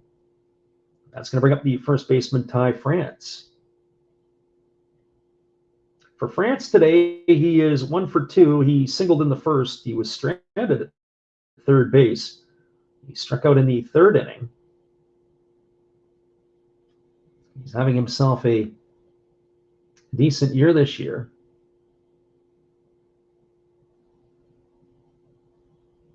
So Javier goes back to work. He kicks and delivers. There's a breaking ball taken for a called strike, and the count is 0-1.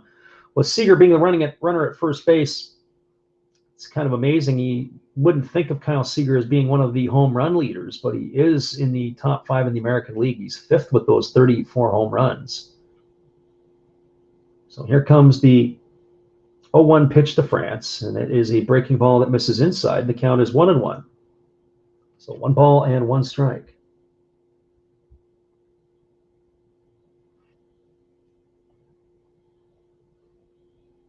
France's production has really taken off in the second half of the season.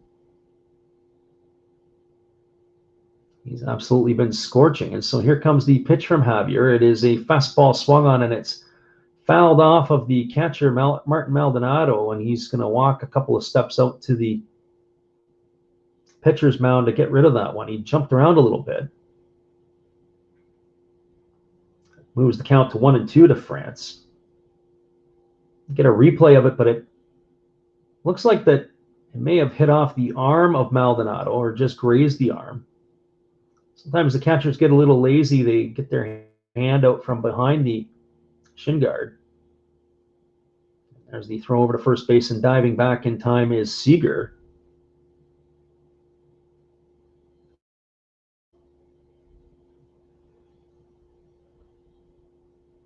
So 1 ball and 2 strikes to France. He's got that slightly open stance. Here's the pitch from Javier. It's a fastball at 94 miles an hour, swung on and missed. And that is going to retire France for the 1st out of the inning, and he goes down for the 2nd time today on strikes. That's going to bring up the former Houston Astro, Abraham Toro. Toro has been the run producer offensively today for the Astros. He knocked in 2 runs in the 1st inning with a double into the right field corner. Javier kicks and delivers. There's a fastball swung on. It is lifted into left field. This ball is deep. This ball is going to be caught up against the fence by Myers. What a fantastic play. They fire it back in, and back into first base in time is Kyle Seager. That ball was absolutely scorched. Fantastic catch by the young center fielder. He had to go deep into the gap into left center field. He had to almost run into the wall. The way the outfield is configured in Houston, it's an absolute maze out in the outfield. He's able to haul that in as he almost runs into it's like a stanchion out there by the 366 mark. And left center field power alley right in front of the bullpen area. And Seager had run all the way around second base, and he had to go back and re-tag to come back to first. So that is now 2 away, and the runner at first, that brings up Luis Torrens to the plate. And here's Torrens. He takes a first pitch breaking ball down, and the count is 1-0. It reminds me of a story about One of the Hall of Fame inductees this week is Larry Walker. When Larry Walker was as green as grass when he was playing in low A ball or rookie ball, there was a ball hit, probably similar to something that we just watched with Myers, where he had to run, and Walker was on first base and he was trying to go first to third, and when the ball was caught, he ended up going back to first, but he didn't go and retouch at second base. He ended up running straight across the pitcher's mound back to first base. And they asked him when he got to the dugout, he had no idea that he had to go back and retouch the base. There's a fastball swung on and missed. The count is now 2-1 to Torrens. So Larry Walker, who was completely as green as grass, thought that you didn't have to go and retouch. Well, in that particular situation, Seager had to retouch the base and got himself all the way back to first safely. So here comes the 2-1. There's a fastball delivered to Torrens. It's off the plate. The count is now 3-1.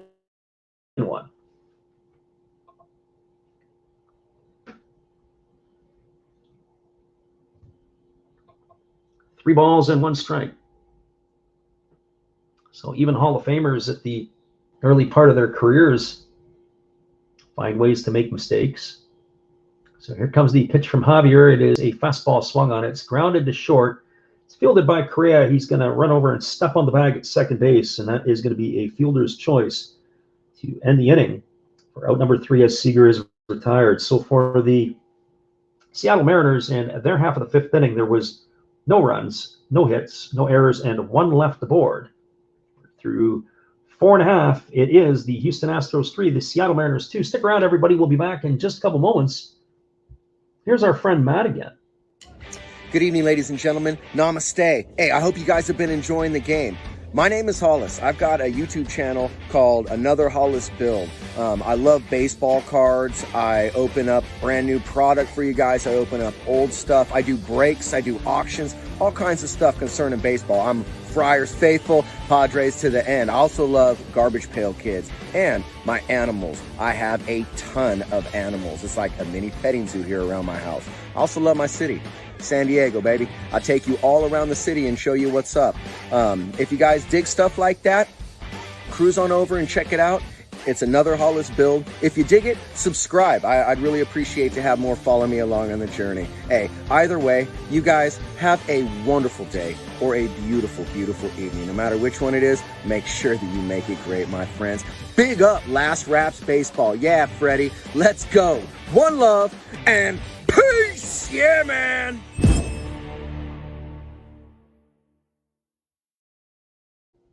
That's right, everybody. Be sure to check out Matt Hollis and Another Hollis Build after the game. He is a supporter of our channel, and in turn, we like to support him. For those of you who are on YouTube are always looking for something different, that San Diego native has got a lot of interesting stuff on his channel. Stick around, everybody. We'll be right back after these tunes for the call at the bottom of the 5th inning.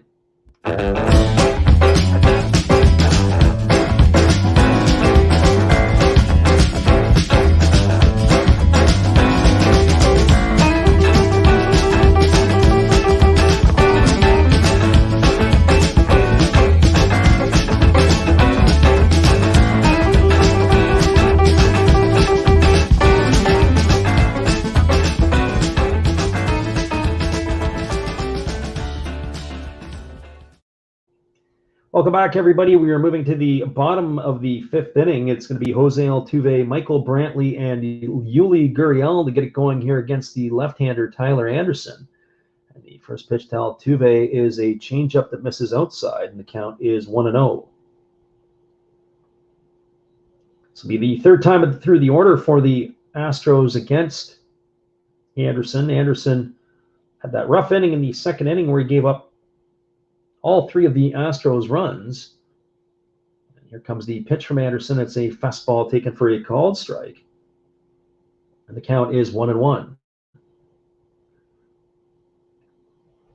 It's been 59 pitches through the first 4 innings for Anderson. So 1 ball and 1 strike to Altuve. Anderson kicks and delivers. It is a changeup that misses low, and the count is now 2-1. So 2 balls and 1 strike. They have got the shift on for Altuve. Ty France is positioned right in the 4-hole.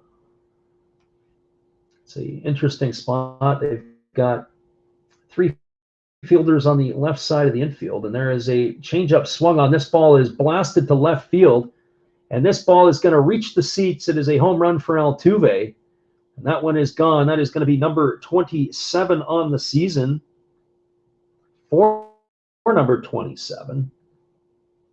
And the Astros now have extended their lead here in the 5th inning to 4-2. I was interested to see how this was going to fare for Anderson going through the order the 3rd time, and while it hasn't started well, as Altuve has himself an RBI and a home run here, and that is going to bring up the left fielder Michael Brantley.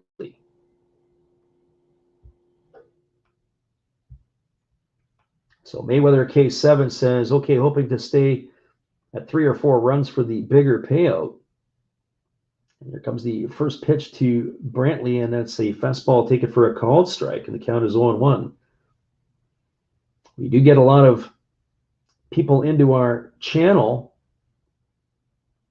especially the late night games in Japan, who like to follow the game because of their wagers. And here's the pitch from Anderson. It's a fastball swung on. It's grounded neatly over to the second baseman, Toro.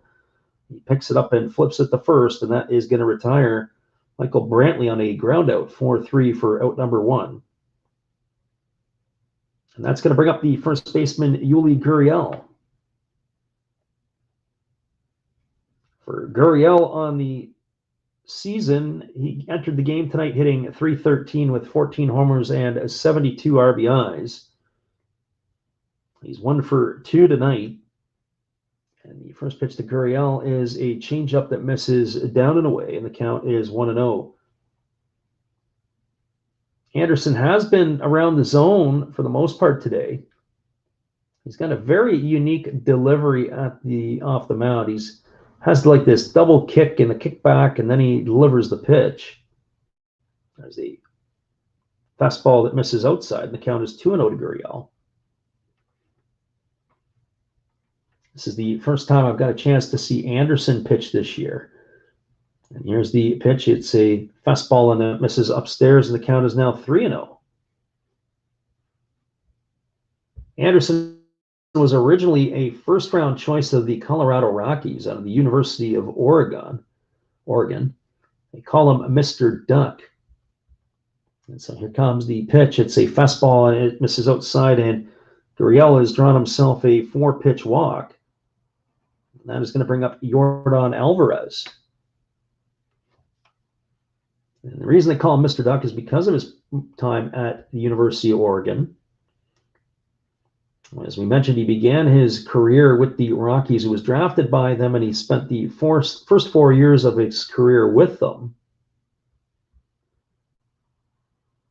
Anderson then went to the San Francisco Giants as he was waived by the Rockies in October of 2019. He stayed with the Giants for a year, and then he went to the Pirates organization, where he was pitching this year, and then they flipped him to Seattle, and there's a pitch swung on. This ball is hammered into the right field corner, and there's not a lot of room between the foul line and foul territory, but Yordan Alvarez was able to find it, and it's just going to be a long strike, so the count is 0-1. So no balls and 1 strike.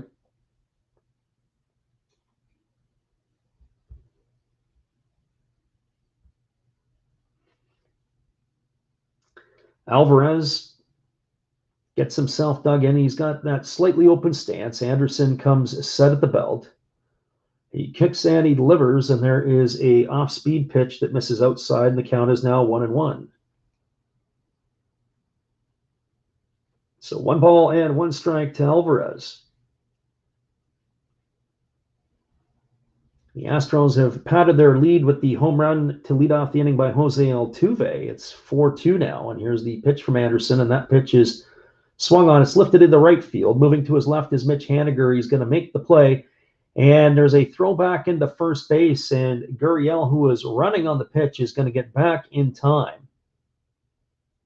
That is going to be a fly out to the right fielder, If that throw would have been a little bit better online, I think they would have had an opportunity to get him, but Gurriel was off to the races.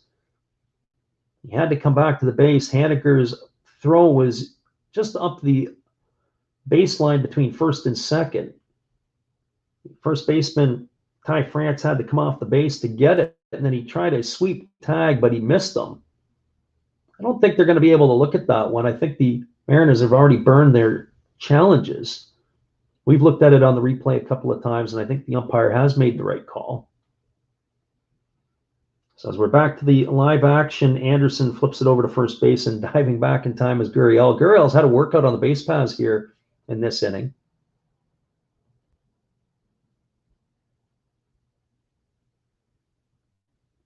Here we go. Here comes the pitch to Correa, and again they throw over to first base. And again, back in time is Gurriel.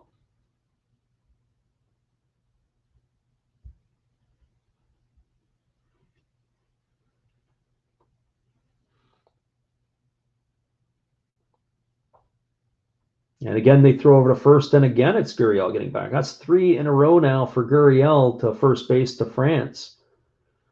That Anderson has thrown the ball to France. So here we go back to the action with 2 away here in the bottom of the 5th, and the first pitch is a changeup that misses down to Correa. The count is 1 ball and no strikes.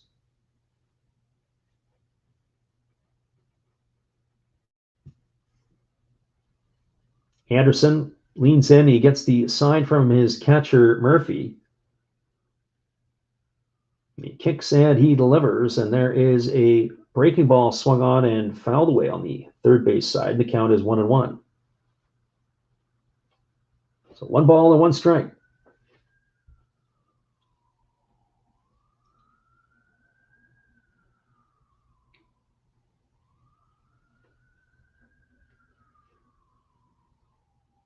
Afternoon baseball in the big leagues from Houston today. It's a great day for baseball for sure. And here comes the pitch from Anderson. That's a fastball swung on. It's fouled off just by the plate here, and the count is 1-2 now to Correa.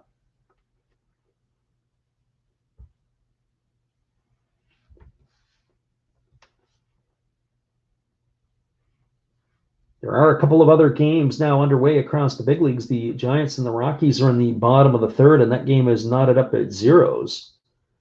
Diamondbacks are clinging to a 1-0 lead in the bottom of the 2nd inning against the Rangers. And there's a fastball swung on. It's driven into right field. That ball is going to get down in front of the right fielder, Haniger.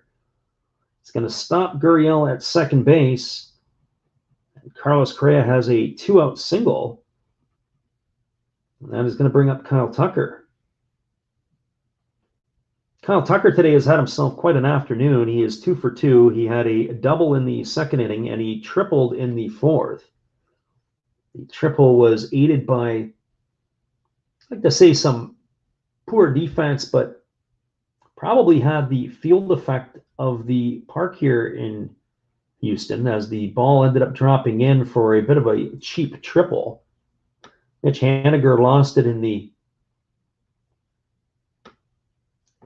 ceiling. The ball ended up bouncing, and then it ended up taking a really high hop. He was able to take it and then fire it back in, but Kyle Tucker had himself a triple, so he needs a single and a home run to complete the cycle.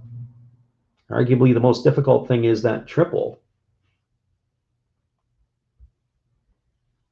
So here we go. There is action in the Seattle bullpen. It's Casey Sadler starting to get warmed up.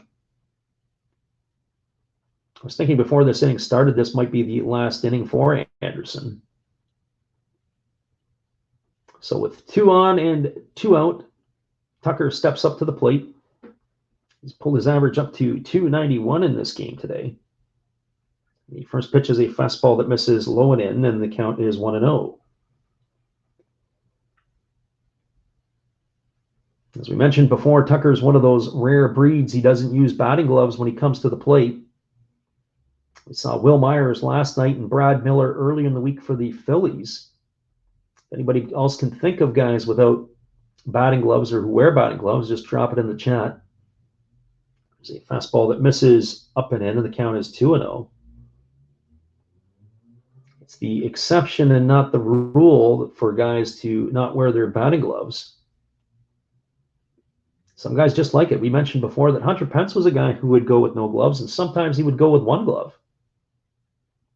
That's kind of going old school. Back in the day, guys would just use the glove traditionally on the bottom hand. There's a fastball that misses inside. The count is now 3-0 to Tucker. So 3 balls and no strikes. Jake Myers is waiting his turn on deck.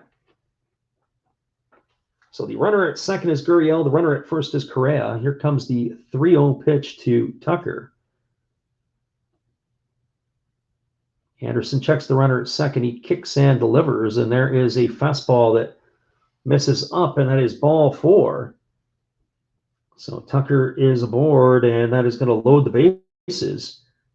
And that's going to bring manager Scott Service out of the dugout. And that might be it for the left-hander Anderson, is he's not going to be able to get out of the 5th inning. We haven't seen the signal yet. But once Service gets to the mound, we'll know if he's taken the ball, if this is going to be it for Anderson or not.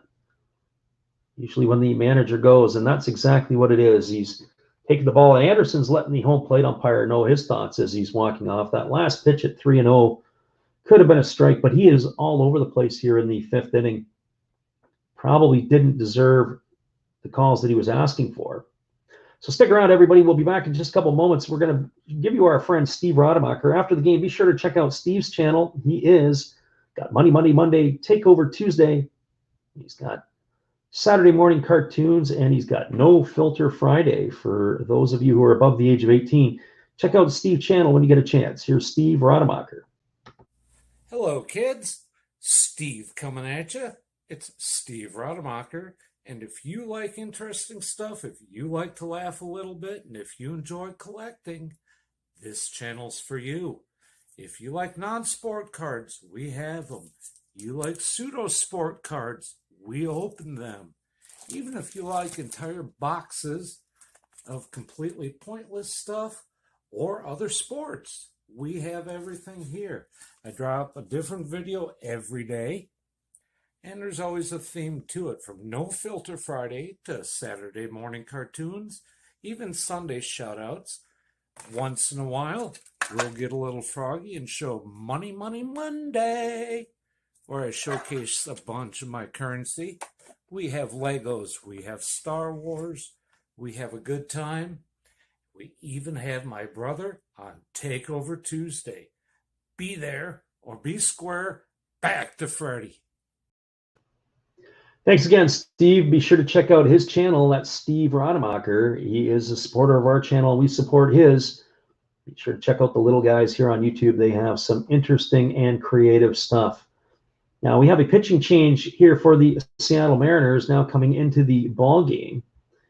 It's going to be a right-hander, and this is going to be Casey Sadler. And this is our first look at Sadler this year. He is 0-1 on the season with the Mariners. He's appeared in 30 ball games. He's got a ERA of 0.92. He's pitched in 29 and a third innings. He's allowed 17 hits, 3 earned runs. He's walked 9 and struck out 25. This is his second year with the Seattle Mariner organization. He was acquired last season after the Chicago Cubs had placed him on waivers. It was a pickup almost a year ago to the day. It was September 5th of 2020 that he was picked up off of the waiver claim. He's been around a ball with a few organizations, and we're ready to get this thing back underway. The defense here for Jake Myers, they're playing him around more to the left side. It's not a complete shift. Here's the first pitch. It is a breaking ball taken for a called strike. The count is 0-1 to Myers. So the bases are loaded full of Astros. The runner at third is Gurriel. The runner at second is Correa. The runner at first is Tucker. And it's 0-1 here to Myers with 2 away in the bottom half of the 5th inning. Sadler comes set at the belt. He kicks and delivers. There's a breaking ball swung on. This ball is lifted into deep left center field. Moving over underneath it is going to be the center fielder, Kalenic. He's going to make the catch. And that is going to retire the Astros in their half of the fifth inning. So the strand, the base is loaded. There was one run in the inning on a leadoff homer by Jose Altuve. There were 2 hits, there were no errors, and 3 left aboard. We're now through 5 complete in Houston. It is the Seattle Mariners trailing the Houston Astros 4-2. Stick around, everybody. We'll be back in just a couple moments with the call of the top of the 6th inning. And we got Houston, Texas, Dave in the house. Welcome, Dave. We appreciate you being in here.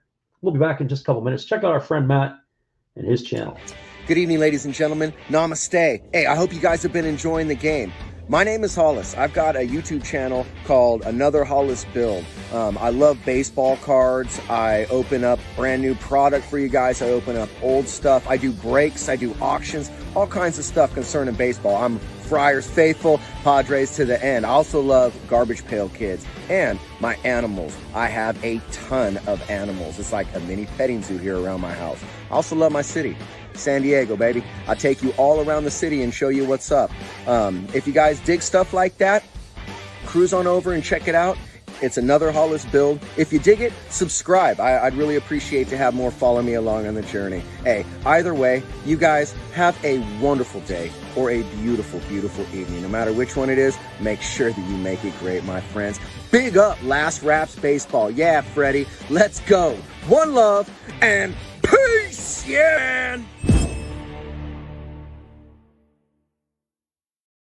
Everybody, that is our friend of our channel, Matt Hollis, Another Hollis Build. Be sure to check him out when you get that opportunity.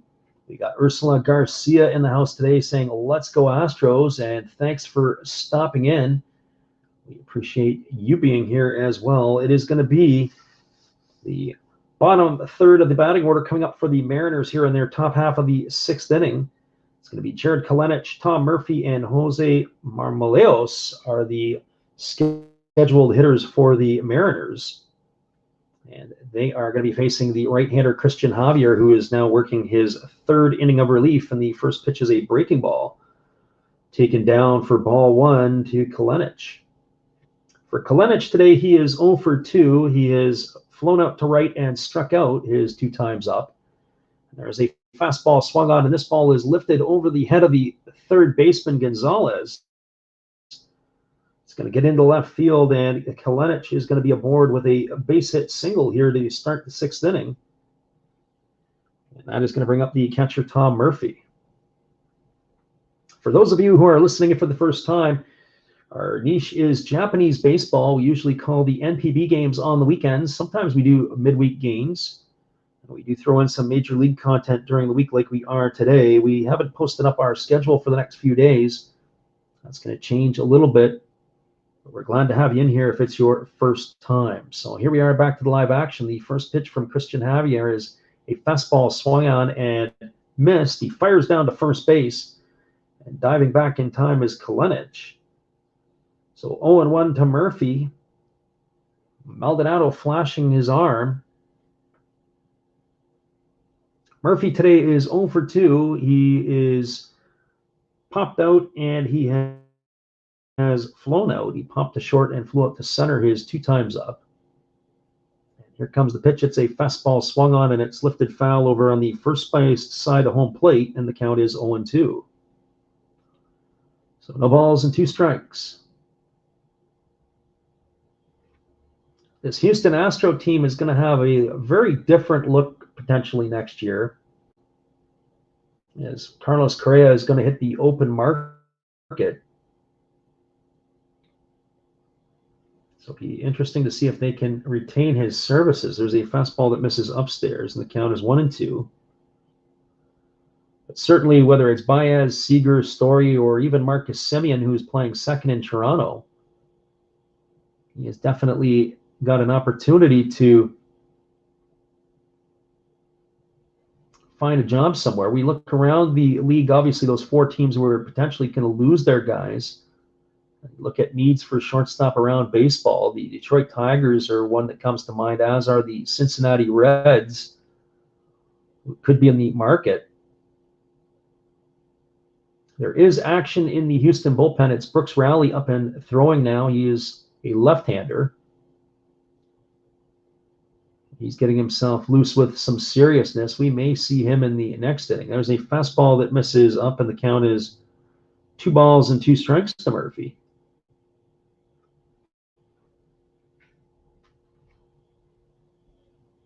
So 2-2.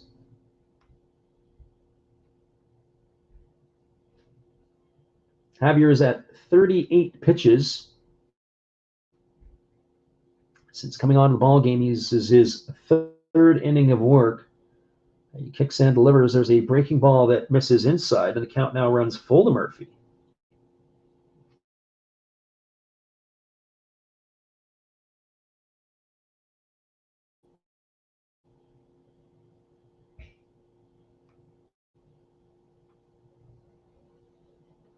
It's a great afternoon for We're thankful for everybody providing the live commentary. And here's the pitch from Javier. It's a fastball swung on and fouled away, and the count remains at 3-2. One thing we haven't seen today has been a double play, and this would be a perfect time for it if you were a Houston fan. Javier can get something on the ground and get Murphy to roll over. He doesn't run particularly well. The easier player to double up. Now, where the defense is playing, got 3 fielders on the left side of the infield, and there is a fastball that misses away, and that is going to be ball 4. And the Mariners have put on the first 2 batters of the inning, and that's going to bring up the left fielder, Jose Marmoleos.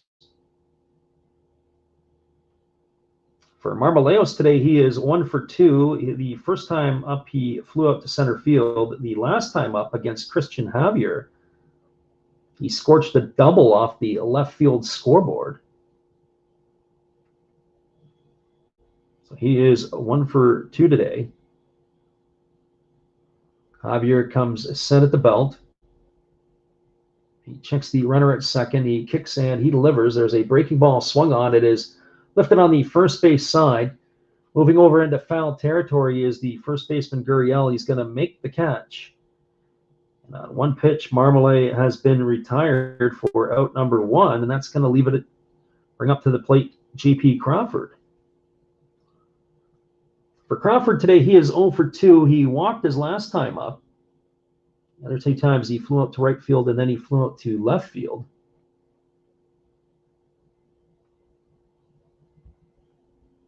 So Crawford comes to the plate. With the runner at second, Kalenich, and the runner at first, Murphy. And now we're going to have ourselves a pitching change. As we go to the top of the order, manager Dusty Baker has decided he has seen enough. And so now we are going to get a pitching change when we're going to take a time out here. We'll be back in just a couple moments. We appreciate you guys being here. Be sure to check out some of these things here that we have seen. We were at the Japanese Baseball Hall of Fame in Tokyo at the Tokyo Dome a couple of years ago. Here's some of our Hall of Fame memories.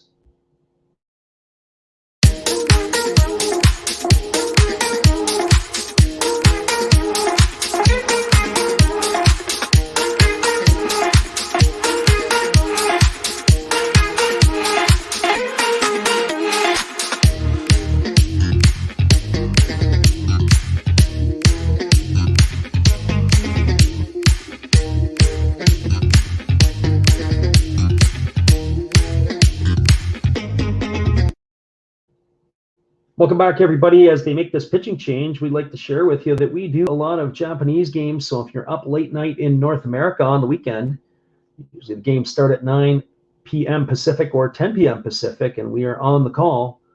Here's a little bit of information about the Tokyo Yakult Swallows that maybe you didn't know. Stay with us, everybody. We'll be back after this with the pitching change.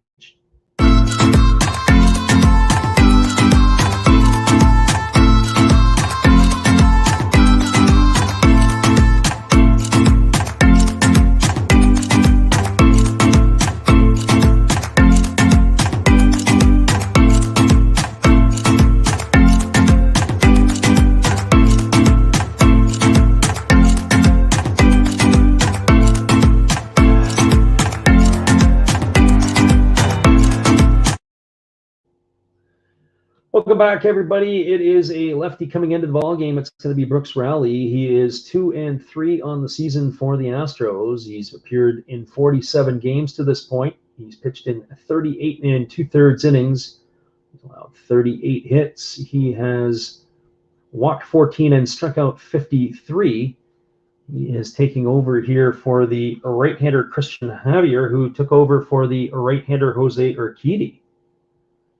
So he is going to face the top of the order, and that will be J.P. Crawford. Crawford comes to bat with Jared Kalenich at second and Tom Murphy, the runners, at first. And here's the first pitch. It is a fastball taken for a called strike. The count is 0-1. Crawford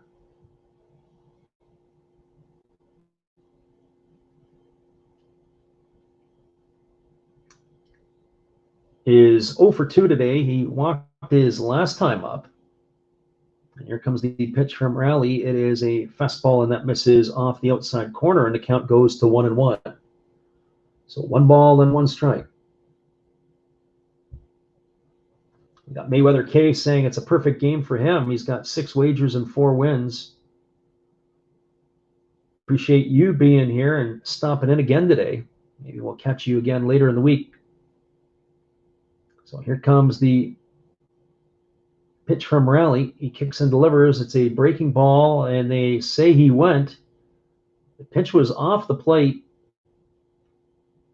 but Crawford had offered. The home plate umpire made the call. He didn't have to go down the line. That's going to make the count 1-2 to J.P. Crawford.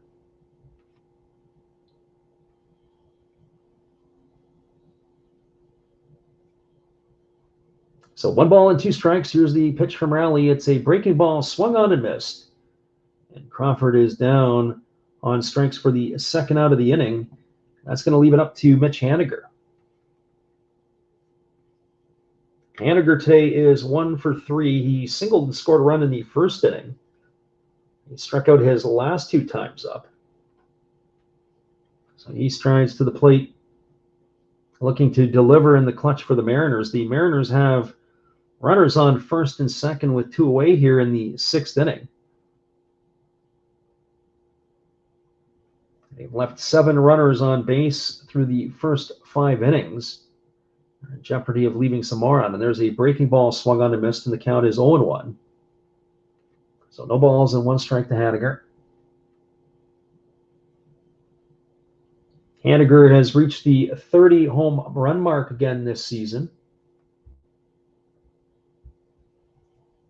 It's the first time in this career that he's hit 30 home runs. He missed all of 2020 last year, and he missed most of 2019. He had an injury in a very sensitive spot.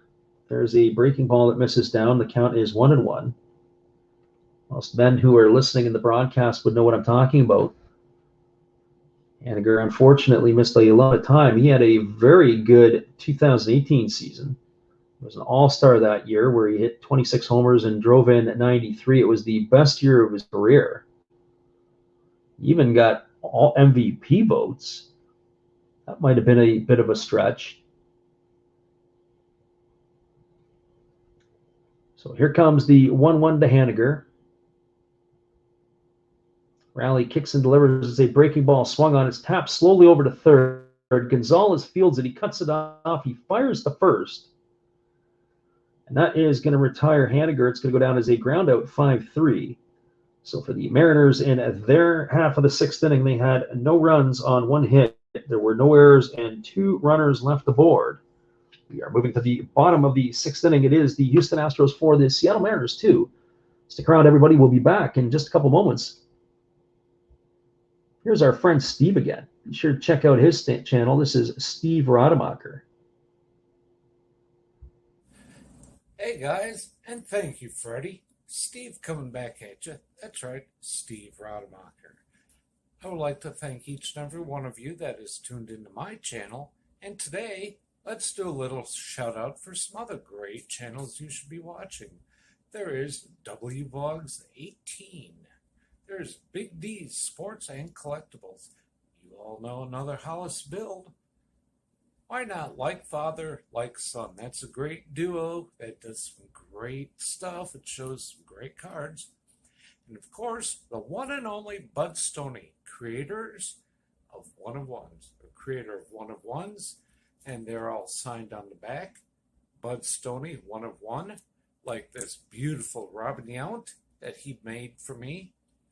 He made me another Robin Yount, this time mini, and a Christian Yelich mini. Great cards, and he does more than cards.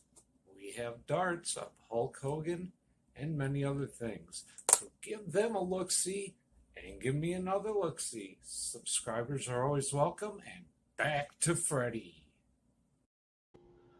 Thanks again, Steve. Be sure to check out Steve Rademacher's channel, whether it's Money Monday, Takeover Tuesday, the No Filter Friday, or the Sunday shoutouts. He's got it all covered.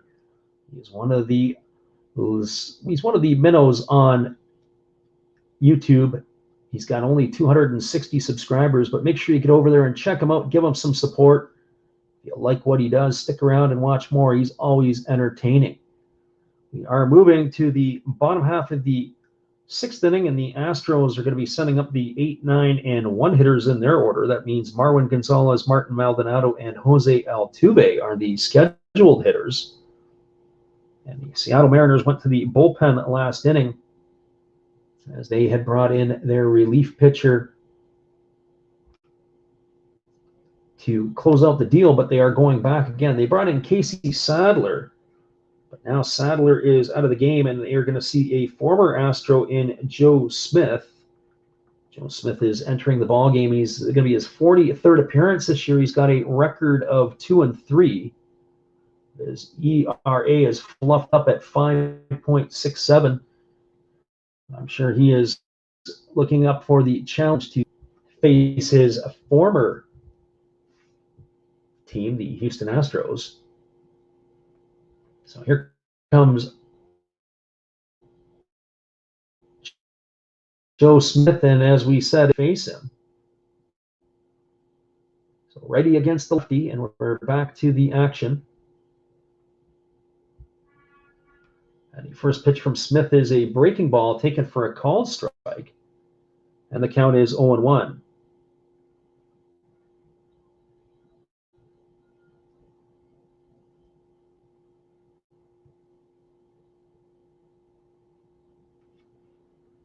So no balls and 1 strike to Gonzalez. Lost our feed there for a moment, and now we're back.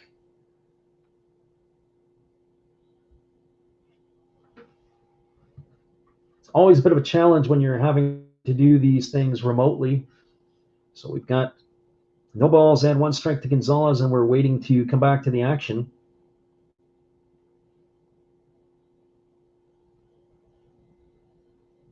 Gonzalez, earlier in the game, he homered and knocked in 2 runs with that swing, and he grounded out to third, and now he is ready to dig in again here.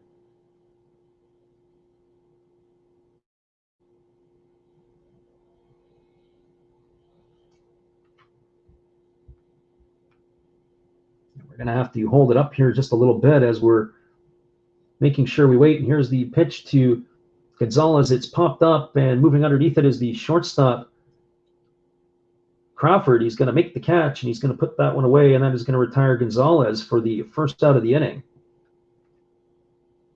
So 1 up and 1 away, and that's going to bring up the catcher, Martin Maldonado. For Maldonado today, he is 0 for 1. He walked in the second, and he grounded back to the pitcher his last time up. Here comes the first pitch to Maldonado. It is a fastball taken for a called strike, and the count is 0-1. The Astros players will be familiar with the right-hander Smith, as he was an important part of their team for a number of years. And there's a pitch that is a fastball that misses down, and the count is 1-1 to Maldonado. So 1 ball and 1 strike. Waiting his turn on deck is Jose Altuve. For Joe Smith, He's had a number of teams under his belt. He's a well-traveled right-hander. He is 37 years old. He has spent time with numerous of clubs at the big league level. It's 7 teams now with the Mariners. There is a fastball that misses down and in, and the count is 2-1 to Maldonado. So 2 balls and 1 strike.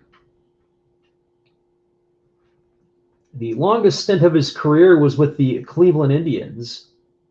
He began his big league career with the New York Mets, but then he went 6 years in an Indian uniform, and there's a ground ball tapped over to the third base side.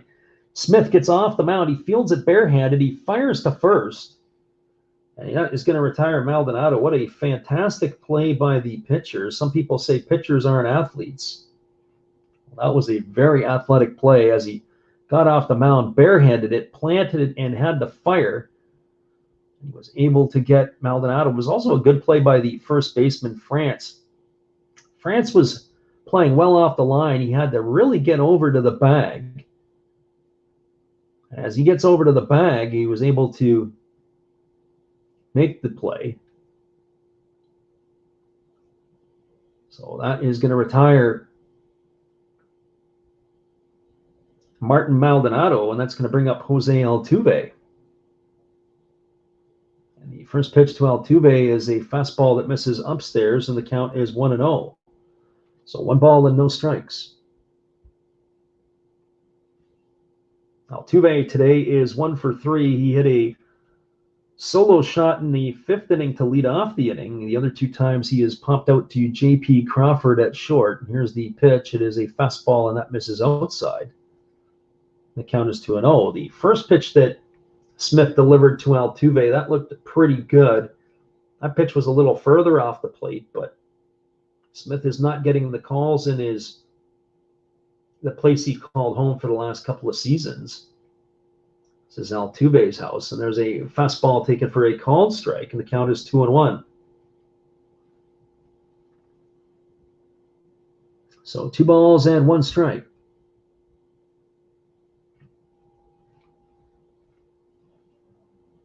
Michael Brantley is waiting his turn on deck, and there's a fastball to Altuve. It's swung on. It's lifted into right center field. Moving over underneath it is the center fielder, Kalenic. He's going to make the grab, and that is going to retire Altuve for the 3rd out here in the 6th inning. So the Astros go quietly in their half of the 6th. No runs, no hits, no errors, and nobody left the board. We're going to the last third of the ball game. It is the Houston Astros 4, the Seattle Mariners 2. Stick around, everybody. We'll be back with the call at the top of the 7th inning in just a couple moments. We're glad you're with us today. Thanks for sticking it out and being here. Here is our friend Matt again. This is Matt Hollis. Be sure to check out his channel. Well, you've got to have an ace in the hole, a little secret that nobody knows. Life is a gamble, a game we all play. But you've got to save something for a rainy day. You've got to learn to play your cards right if you expect to win in life. Don't put it all on the line for just 1 roll. You've got to have an ace in the hole.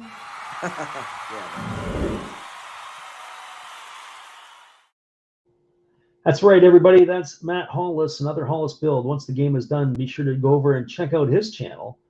He is a supporter of ours, and we like to support him. Another Hollis build. Stick around, everybody. We'll be back in just a moment with the call at the top of the 7th inning.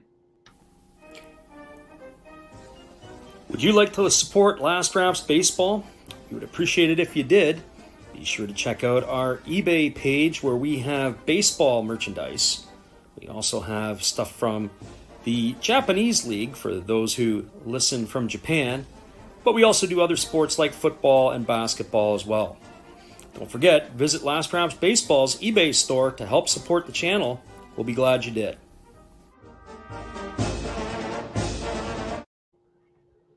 Welcome back, everybody. It is going to be the 3, 4, 5 hitters in the Seattle batting order, and it is going to be Kyle Seager, Ty France, and Abraham Toro slated to come to bat in the top of the 7th inning.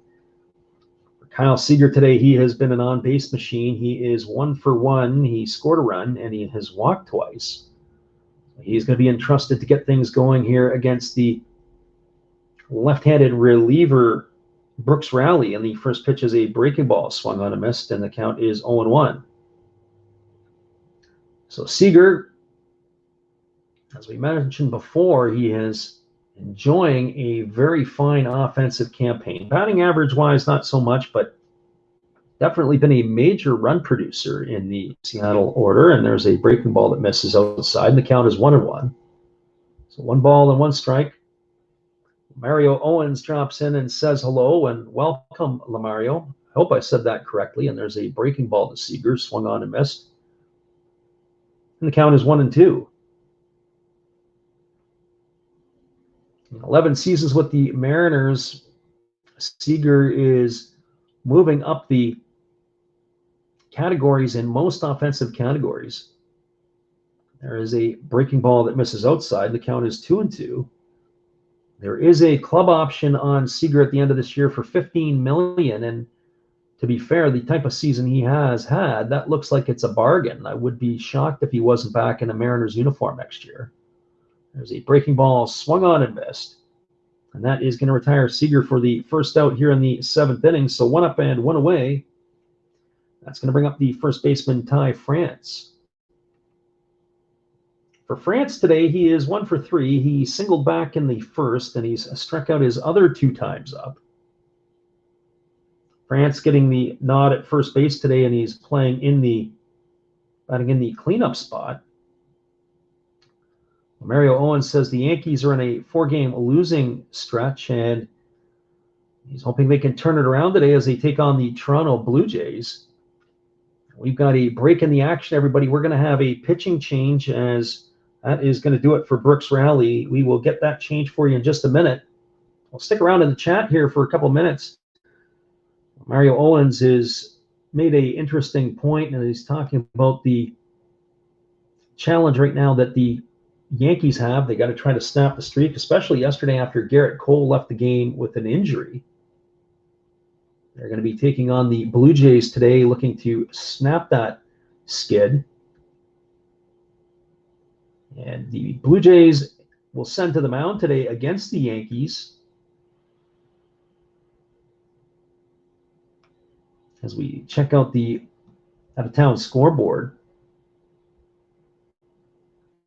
Just taking a peek here, the Jays and the Yankees, I'm looking to see where we're at with that. Jays are going to be sending a right-hander, Alek Manoah, to the mound. It's going to be Luis Gil for the Yankees. Manoah, the rookie right-hander for the Blue Jays, has had a solid season. He's 5-2. And Luis Gil is 1-0, and he's got 18 strikeouts this year. Gil is regarded as one of the finer prospects in the Yankee organization. So it's going to be entrusted to him to stop the bleeding. As we get this pitching change in Houston, we'll give you a little recap of what's gone on in this game. The Seattle Mariners jumped out to a 2-0 lead in the first inning. The pitcher, Jose Urquidy, with 1 out, gave up singles to Haniger and Seager, and then Ty France, and then Abraham Toro cleared the bases with a 2-run double, cleared 2 runners off the bases with a 2-run double. And then in the second inning, the Houston Astros got things going as Yordan Alvarez had singled. Kyle Tucker drove him in with a double, and then Marwin Gonzalez hit a 2-run homer. And so the other run was tacked on in the 5th inning when Jose Altuve went yard. So that's where we stand. It's a 4-2 lead for the Houston Astros. And so now we're going to get back to the live action here in just a moment as we have a relief pitcher on for the Houston Astros. It is Yimi Garcia. On the first pitch that he throws is a fastball to Ty France, fouled away. Garcia is 3-8 on the year. This is his 54th appearance. He's got a 3.54 ERA. Lamario Owens absolutely is correct. He's very knowledgeable. He was talking about the Yankees and the Mets being familiar to each other, but of course the Yankee fans and many of baseball remember what the Astros had done. Definitely remind them at every opportunity. And there's a ball that misses low, and the count is 1-1 to France. So 1-1 strike. Garcia gets the sign from his catcher, Maldonado. He goes back to work, and there's a fastball swung on, and Francis fouled it off his lead leg. And the count is now 1-2. Lamario says the game is also on YouTube for people that want to watch the America's Game of the Week. That's correct. It's assuming you can get it in your country. Some of the people that are off of the continent who do listen to our channel don't always get the opportunity for that. Our big shtick is we do the Japanese games on the weekends. And so this is our midweek major league game. We've tried to squeeze a few in this week. So here comes the 1-2 pitch to France. It's a fastball swung on, and that's fouled away, and the count is going to remain at 1-2. So 1-2 strikes. We do appreciate everybody who has stopped in to listen today. If your channel, be sure to keep us bookmarked so that you can come on back and listen again. We do a number of major league games, but as we said, on Saturdays and Sundays, or late Friday and Saturday in North America, we take care of the Japanese League. There's a fastball swung on, and that's fouled away. The count's going to remain at 1-2 to France.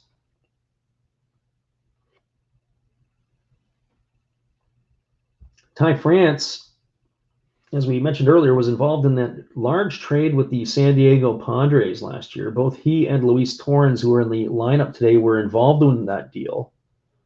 Here's the pitch. It is a fastball swung on. This ball is driven down the left field line. It's going to get into the corner. It's going to be extra bases for France. He's digging for two, and that is where he is going to stop with a double. That is going to bring up the second baseman, Abraham Toro. So the first batter that Yimi Garcia faces greets him with a double down into the corner. And with one out, that's going to bring Abraham Toro to the plate. For Toro this afternoon, he is 1 for 3. He drove in both the Seattle runs in the first inning. He's also grounded the first, and he's flown out to center field.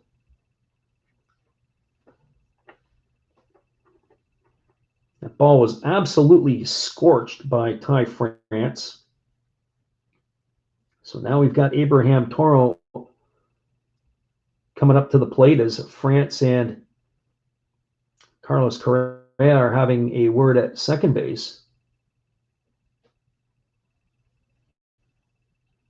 France is making a couple of adjustments with the guard that he has on his left hand. There is action in the Houston bullpen. It's Phil Maton is getting himself loosened up.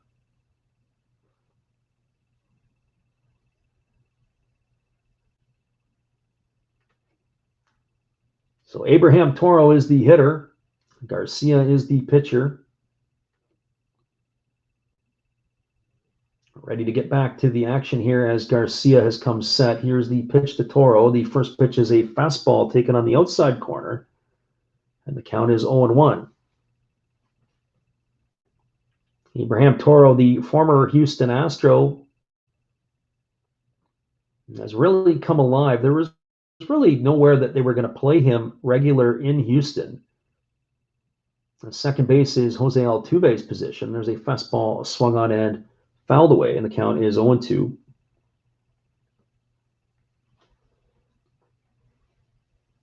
He's had some opportunity to play third base, but Alec Bregman has hoiled that position down. So where are you going to knock out Bregman or Altuve? You're basically showcasing yourself for 29 other organizations, and the Seattle Mariners have been the beneficiary of this so far. So here comes the 0-2 pitch to Toro. It's a fastball swung on. It is grounded to the left of Marwin Gonzalez, who is playing in the 6-hole. He fields it. He fires to first. That throw is going to be offline, and Toro uses his speed to get down the line, and he's there safely. We're going to have to see what the scoring decision on that one was. Maybe an E5 on the play. Even if Gonzalez had thrown a strike to first base, he may not have got the speedy Toro. We'll have to take a look at that again on the replay and then get an official decision of what the scorer has to say. because what I have to say and what the scorer has to say could be two different things. Did draw him off the bag. And we'll wait on that scoring decision. And they are going to award Toro with a single, so he must still have friends in the Houston press box. So that's going to advance Ty France to third, and now they've got runners on the corners. And the first pitch to Luis Torrens is a fastball that misses inside for ball one. So 1-0 to Torrens.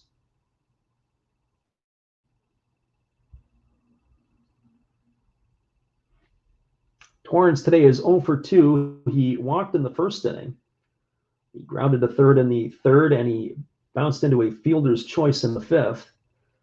There's a fastball at 95 miles an hour taken at the knees for a called strike, and the count is 1-1.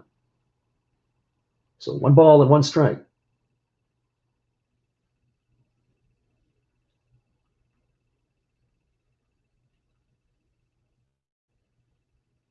Dusty Baker watches on in the dugout as his right-hander goes to work. There is a fastball swung on and missed.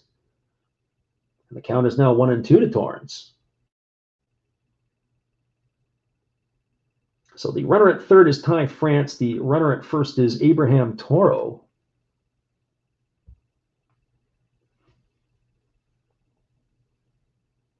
Waiting his turn on deck is the center fielder, Jared Kalenich. So as we wait for the 1-2 pitch, here's the pitch from Garcia. It's a fastball swung on and missed.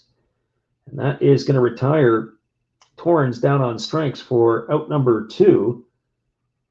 And that is going to lead up to Jared Kalenich. So Garcia is finally locked in and found his location here.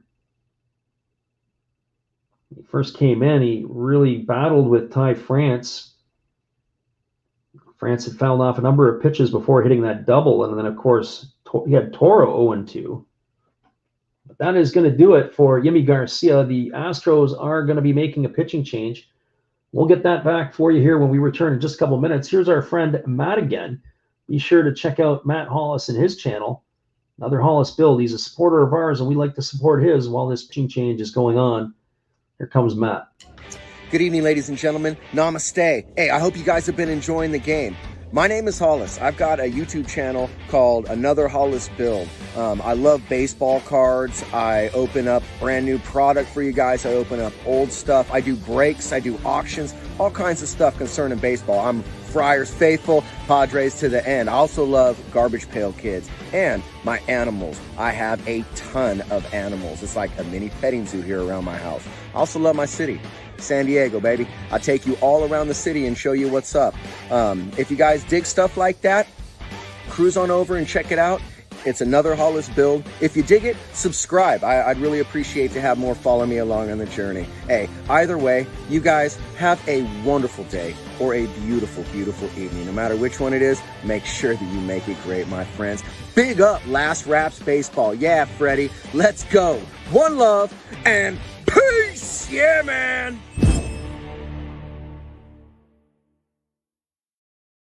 Welcome back, everybody. It is going to be Phil Maton coming in to pitch for the Houston Astros here in the top of the 7th inning after Yimi Garcia allowed a couple of hits and finally got himself a strikeout. There are 2 away in the top of the 7th. It is a right-hander. So Maton originally was a draft pick of the San Diego Padres. He is with his 3rd organization at the big league level. He was with the Padres, he was with the Indians, and now he is with Houston. The 28-year-old is going to be appearing in a 17th game for the Astros this year. He's pitched in 16 innings. He's allowed 16 hits.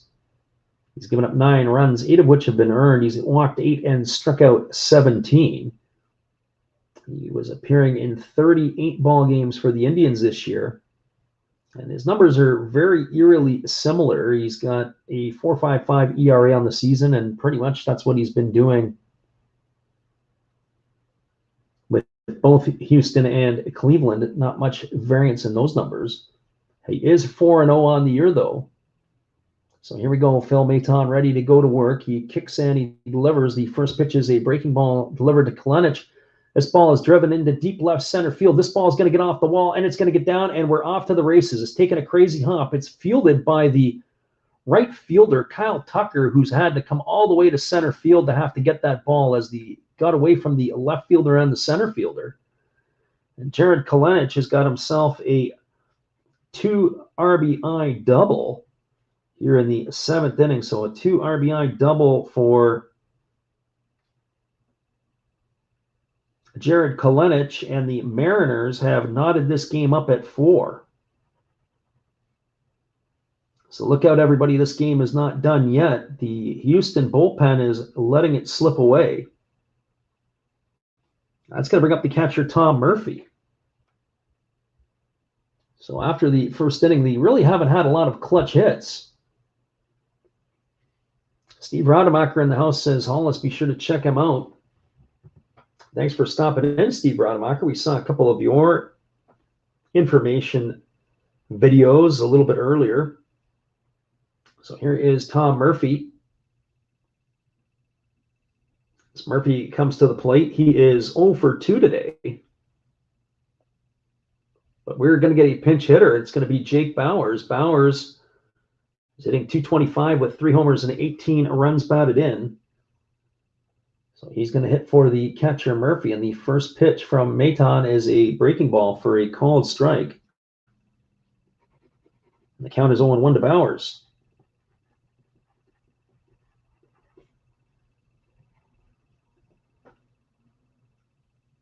So Maton looks at his catcher. He comes set at the belt. He kicks and he delivers. There's a fastball that misses upstairs, and the count is 1-1. So 1 ball and 1 strike. Jose Marmoleos is waiting his turn on deck. As a pinch hitter, Bauers is 7 for 33 in his career. He's got a couple of home runs. So the runner at second is Kalenic. There's 2 away here in the 7th. Maton gets the signal from his catcher, Maldonado. He goes back to work, and there is a breaking ball swung on and fouled off on the first base side. The count is 1-2. Well, certainly the big problem for the Mariners today was leaving too many runners on base and not getting enough clutch hitting. They left the bases loaded in the first inning. They could have really blown the game apart. They've left 9 runners on board through the first 6 innings. So Kalenic with that 2 RBI double has really helped them cash in. Otherwise, they'd be more Mariners left on the base paths. So here comes the 1-2 pitch to Bauers. It's a fastball swung on and missed. And that is going to retire Bauers on strikes for the 3rd out of the inning. But the damage has been done. A two-run double by Jared Kalenic has tied the game up. So for the Mariners here in their half of the 7th inning, they had 2 runs on 3 hits. There was no errors and 1 runner left aboard. We're moving to the bottom of the 7th inning. It is the Seattle Mariners all knotted up with the Houston Astros 4-4. Stick around, everybody. We'll be back at the call of the bottom of the 7th inning in just a couple moments. Here's another one of our Hall of Fame memories from the Japanese Baseball Hall of Fame. Be sure to check it out. If you're ever in Tokyo, it's at the Tokyo Dome. It's a great place to go and have a look at stuff.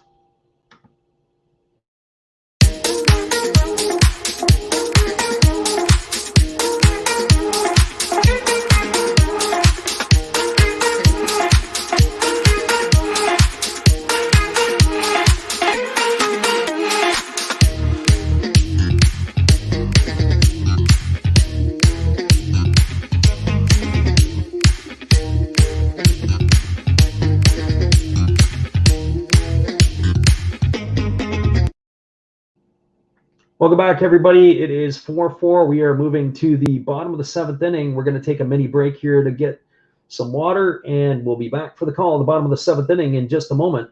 We're glad you're with us. Stay tuned with these tunes. We'll be right back.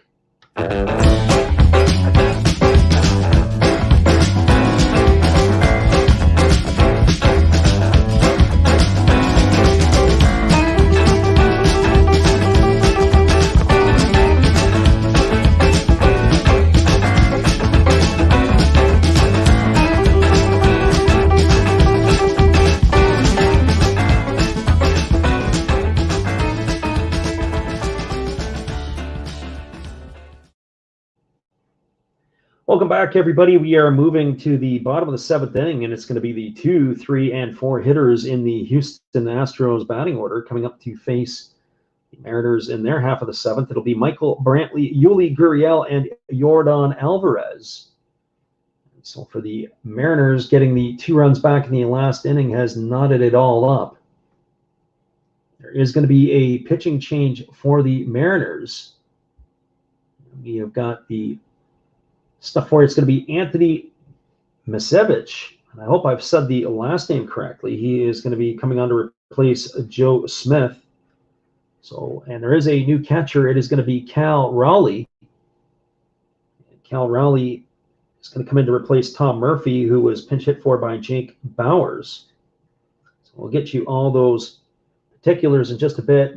Misevich is in his 57th appearance. He's 4-4 with a 3.94 ERA. He's going to be welcome to the game by having to face Michael Brantley here in the bottom half of the seventh.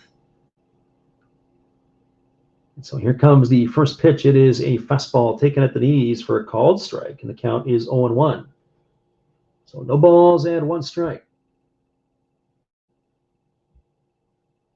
It's been a great afternoon of baseball. If you're joining us for the first time, we thank you for checking in. We like to call the Japanese games on the weekend. The Major League games, we do the odd ones during the week, and there's a ground ball back to the pitcher. It's off the glove of Misevich, and it's going to trickle its way over to Abraham Toro at second base. It was almost self-defense by the pitcher. He was trying to get himself out of the way, and he's limping as he comes off the mound. So the trainer and Scott Service are going to go out and have a chat with him to see if he's okay. The home plate umpire is out there with him. We're going to find out if he's going to be able to stay in the ball game here. He'll probably get a couple of pitches. He's really awkwardly had to try to stop that pitch. So the comebacker was there. He really falls off to the left side. As he tries to go backwards, the ball ends up hitting him, aiming off his glove, and it trickled over to Toro at second base. There was no chance for the play at first. And so Misevich is limping around a little bit on the mound. We're going to see how he is going to deal with this. He gets a couple of pitches. He talks to his manager, Scott Service. He says, yeah, he's ready to go. Ready to get back to the action. The Mariners do have a right-hander up in their bullpen. That's Yohan Ramirez. So if needed, he is ready at the next call of duty. The home plate umpire today, Gabe Morales, went out to the mound with the trainer and the manager, and so there was no official trip charged. There's a fastball swung on. It's grounded to Toro, flipped over to Crawford for 1, back to first. And that is going to retire Yuli Gurriel on a 4-6-3 double play. We haven't seen a double play today, but there's our first one, 4-6-3. That will retire both of the runners. So Brantley is erased at second. Gurriel is done at first. That's going to bring up the designated hitter, Yordan Alvarez. So on 3 pitches so far, Misevich has been able to get 2 quick outs.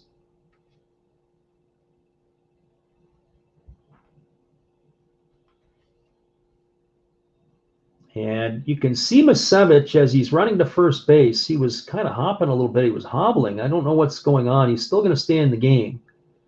The first pitch is a breaking ball that misses away to Yordan Alvarez. And the count is 1-0. But he was going over to cover first base or to move over there in that direction. He was really hobbling off the mound. Here comes a breaking ball. This one is swung on. It is lifted into right field. Moving over underneath it is Mitch Haniger. He's going to make the catch. That is going to retire Alvarez for the 3rd out of the inning. So only 5 pitches in the inning, and probably 5 of the most painful pitches of Misevich's career, and it will be interesting to see if he's going to return for another inning of work.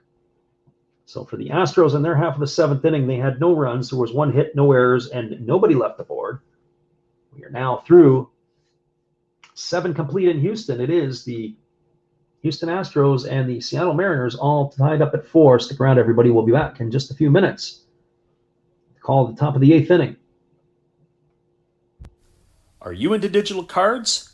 Last Wraps Baseball has you covered as we do daily Top Spun Digital 21 card breaks. This new wave of collecting allows baseball fans to collect digital cards and compete against each other for prizes.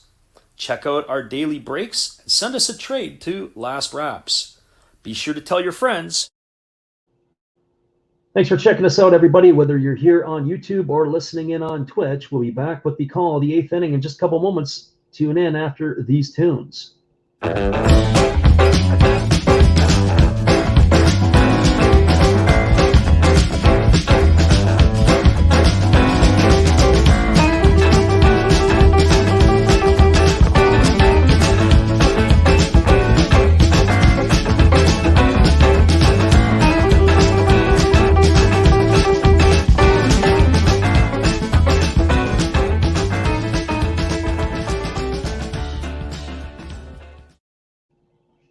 Welcome back, everybody. We are moving ourselves to the top of the 8th inning, and it is a 4-4 ball game.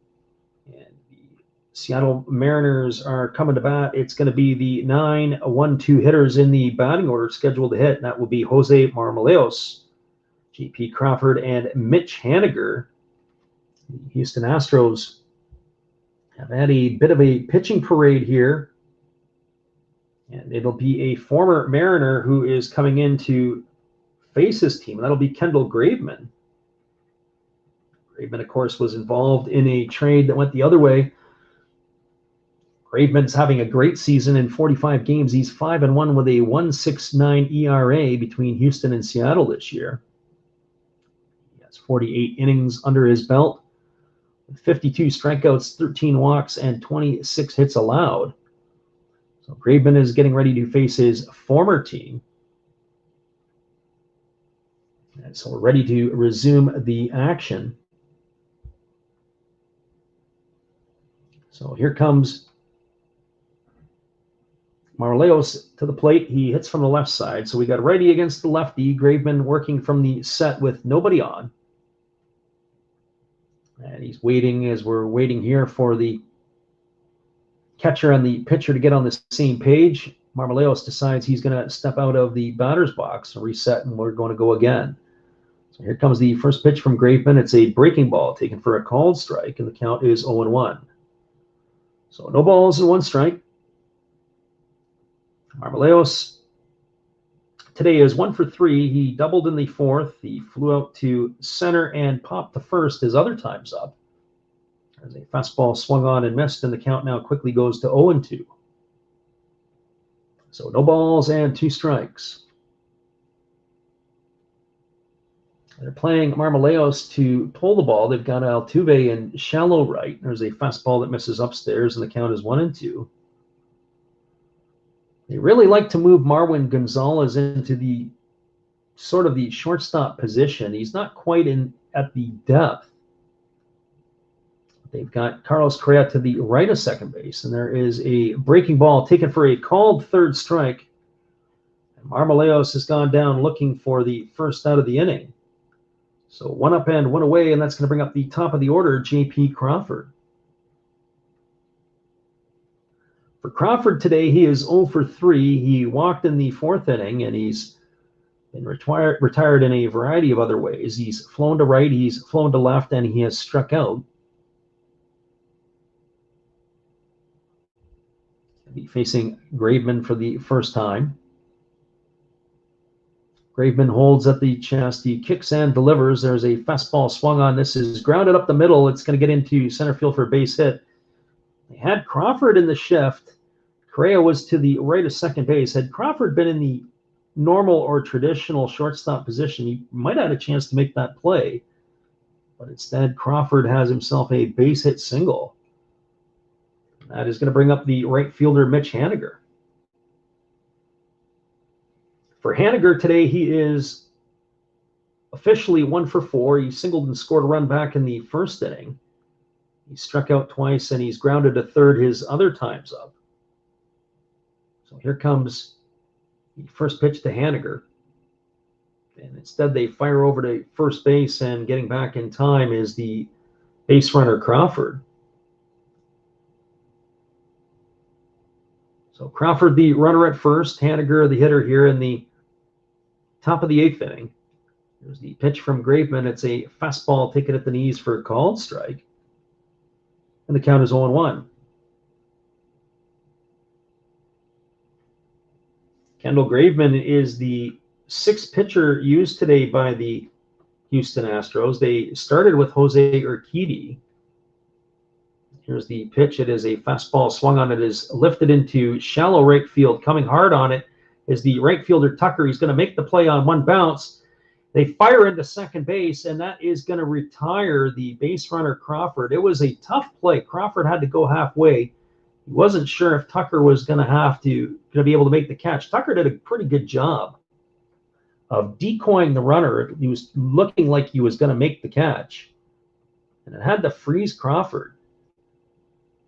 And so as that ball ended up getting down, you can see he lifted his glove up to make it, and then they fire into second base and they get it. That's going to go down as a put out.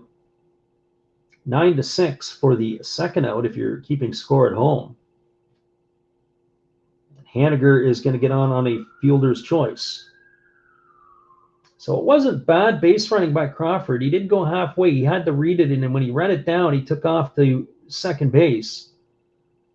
He had no choice but to do what he did. There's a first pitch fastball delivered to Kyle Seager that's off the plate for ball 1.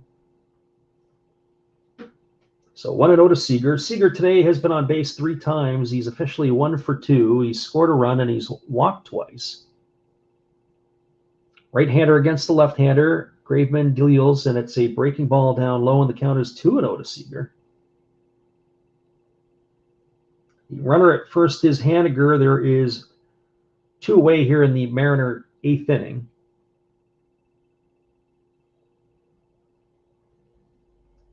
Mariners so far have left 10 runners on base through the first 7. Just need that extra clutch hit, and this game could be a different scoreline. Breaking ball that misses low, and the count is now 3-0. The first baseman, Ty France, is waiting his turn on deck. So 3 balls and no strikes. Here's the pitch from Graveman. He kicks and delivers. It's a fastball taken for a called strike, and the count is now 3-1. That was a generous call by the home plate umpire. That pitch there looked like it was off of the plate, but Gabe Morales gave the call to Graveman. So 3 balls and 1 strike. Here's the pitch. It is a breaking ball, and that one misses low. And Seager has drawn himself a walk, and that's going to bring up the first baseman, Ty France.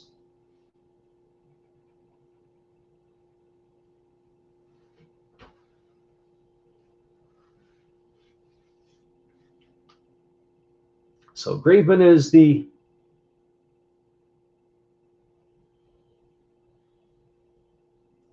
pitcher right now for the Astros. The runner at second is Haniger. The runner at first is Seager. And France digs himself in with 2 away here. France today is 2 for 4. He's singled and doubled, and in between that, he's struck out twice. And he takes a first pitch breaking ball down for a ball, and the count is 1-0. So 1 ball and no strikes to France. Graveman really breathing heavily on the mound. He's working hard. This is going to be the 14th pitch of the inning for him, and he throws the pitch, and it's spiked down in the dirt, and the ball is going to get by Maldonado. It's going to get over to the first base side. The runners are going to advance. Maldonado didn't know where it was. In fact, it was a poor piece of defending by Maldonado. He didn't really block the ball. He tried to backhand the ball. Ended up catching him off the heel. It popped up into the air, and then he didn't know where it went. Once he's able to retrieve it, all of the other runners have moved up. It will go down as a wild pitch. But he tried to backhand the ball, and the ball ended up off the heel and rolling up the arm. And so that is going to allow Mariners to have runners at second and third. The count is now 2-0. It's definitely scored a wild pitch. And here's the pitch delivered to France. It's swung on. It's rolled over to third. Gonzalez fields it. He fires to first. And that is going to do it for the Mariners here in their half of the eighth inning. So again, they squander opportunity. They had no runs in the inning. There was one hit. There were no errors, but there were 2 runners left aboard. We're going to the bottom of the eighth inning. It is the Seattle Mariners and the Houston Astros all knotted up at 4. Stick around, everybody. We'll be back in just a couple moments with the call of the bottom of the eighth inning. We're glad you're with us. Here's our friend Matt again. Good evening, ladies and gentlemen. Namaste. Hey, I hope you guys have been enjoying the game. My name is Hollis. I've got a YouTube channel called Another Hollis Build. I love baseball cards. I open up brand new product for you guys. I open up old stuff. I do breaks. I do auctions. All kinds of stuff concerning baseball. I'm Friars faithful, Padres to the end. I also love Garbage Pail Kids and my animals. I have a ton of animals. It's like a mini petting zoo here around my house. I also love my city. San Diego, baby. I'll take you all around the city and show you what's up. If you guys dig stuff like that, cruise on over and check it out. It's Another Hollis Build. If you dig it, subscribe. I'd really appreciate to have more follow me along on the journey. Hey, either way, you guys have a wonderful day or a beautiful, beautiful evening. No matter which one it is, make sure that you make it great, my friends. Big up Last Raps Baseball. Yeah, Freddie, let's go. One love and peace. Yeah, man. Hollis, be sure to check out his channel after the game. It's Another Hollis Build. He supports our channel, and in turn, we support him. We're now moving to the bottom of the eighth inning. It is going to be Carlos Correa, Kyle Tucker, and Jake Myers slated to come to the plate for the Houston Astros. There is going to be a pitching change for the Mariners. You're now going to see Diego Castillo coming in. He's going to replace Anthony Masevich, who looked like he really struggled that inning physically as he had to get off the mound. And he was very fortunate only to throw 5 pitches. So Castillo is in the ball game. And he will face Correa to lead it off here in the bottom of the eighth. Correa today is 1 for 3. He singled, he lined out to third, and he's flown out to center field. He's hit the ball well a couple of times, even though they were outs. The big right-hander Castillo is in his 50th game here today. He's been with Tampa and Seattle. He's 2-5 on the season. He's got a 2.3 ERA. He's holding opponents to a 189 batting average in his 47 2/3 innings of work. He's also struck out 59 and walked 15. So here we go, ready to get back to the live action. As Castillo gets the ball and he's ready to go back to work. So Castillo gets the assign from his catcher, Rowley. He goes into the motion. The first pitch is a breaking ball delivered for a called strike, and the count is 0-1 to Correa. Carlos Correa, with that single in the 5th inning, has got his average to just over 278. And there is a fastball swung on, and it's grounded into right field for a base hit, and the Astros have their leadoff man here on in the bottom of the 8th inning. So base hit single for Carlos Correa. I'll get things going with Kyle Tucker now coming to the plate. For Tucker today, he has been on base all 3 times he's come to the plate. He doubled and knocked in a run in the 2nd. He tripled on a bizarre play in the 4th inning. And he walked in the 5th. So he's 2 for 2 in the he comes to the plate here in their half of the 8th inning. He's ready to get things going again. So here we go. The runner at first is Correa. The infield is in a odd configuration. There are 3 players to the right side of the infield, but they do have the third baseman Kyle Seager sort of in a shortstop position, but he's really tight to the grass on the left side of the infield. He's not in a normal double play type death. So it'll be interesting to see how they're going to roll this double play if it ended up being a ground ball to the third baseman. So the first pitch delivered to Tucker is swung on and fouled away, and the count is 0-1. So no balls and 1 strike. Here's the pitch from Castillo. It's a fastball that runs off the outside corner, and the count now goes to 1-1. So 1 ball and 1 strike.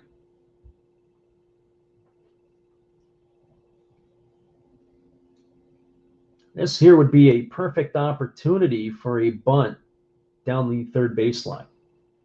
They could drop a bunt. Kyle Seager is so far over to second base. There is a fastball taken at the knees for a called strike, and the count is 1-2.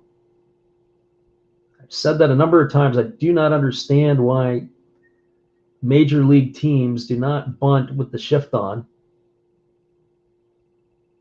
But it might be a sad state of affairs just from the overall fundamental skills of some of the major league players. They're not able to do that.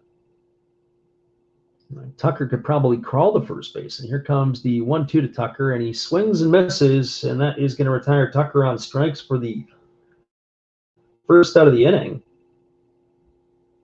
So we got 1 away, and that's going to bring Jake Meyers to the plate. Meyers today is officially 0 for 3. He struck out twice, and he hit a deep fly ball to center field his last time up.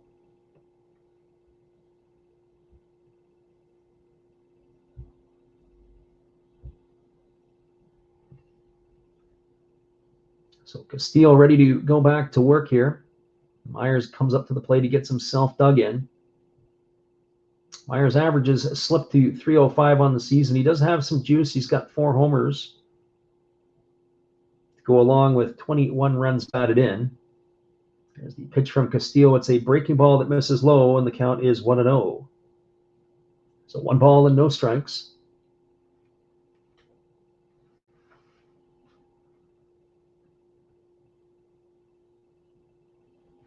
Castillo getting ready to go back to work. And the opportunity to pitch in the World Series last year for the Rays. Here's the pitch. It is a breaking ball swung on and missed. The count is 1-1 to Meyers.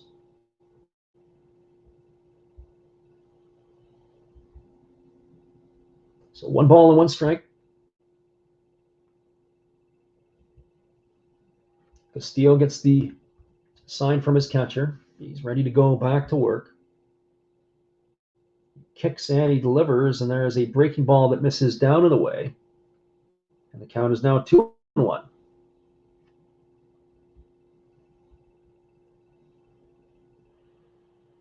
The Tampa Bay Rays have riches of pitching. He was in his 4th year with the club when they dealt him to Seattle. In return, the Mariners sent Austin Shenton and JT Chargois the other way. Chargois has had an outstanding season, both with Seattle and with Tampa. There's a fastball taken on the inside corner for a called strike, and the count is 2-2. JT Chargois has returned from overseas. He had pitched in the Japanese league, familiar to us.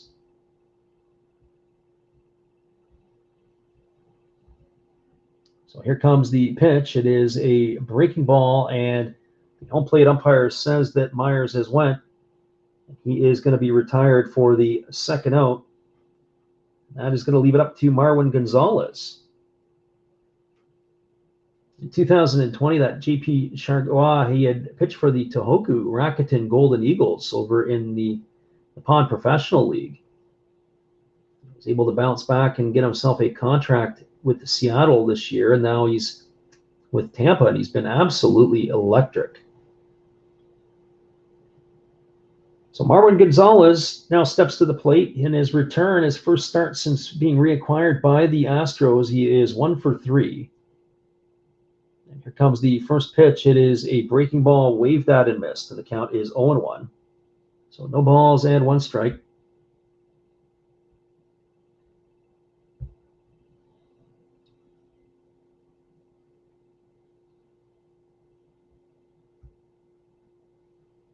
Castillo ready to go back to work, and then Gonzalez is asked time.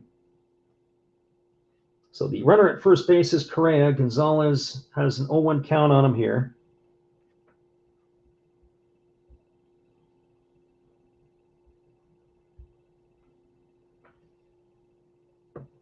Castillo holds the ball at the belt. He kicks and delivers. There is a breaking ball taken for a called strike.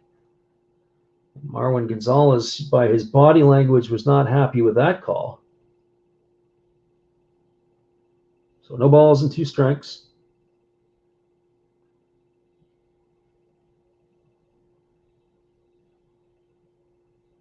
Castillo ready to go back to work. He gets the sign from his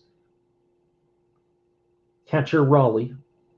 Kicks and delivers. There's a breaking ball swung on. It's grounded foul on the first base side. And the count's going to remain at 0-2.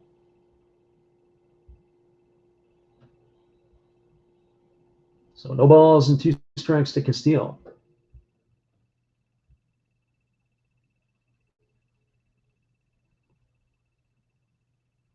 We do appreciate everybody being here today and being able to check in on our channel. So here we go back to the live action. Here comes the pitch to Gonzalez. It's a breaking ball that bounces up to the plate. Raleigh does a good job of blocking it. He keeps the runner Correa from advancing to second. It's going to be 1 ball and 2 strikes.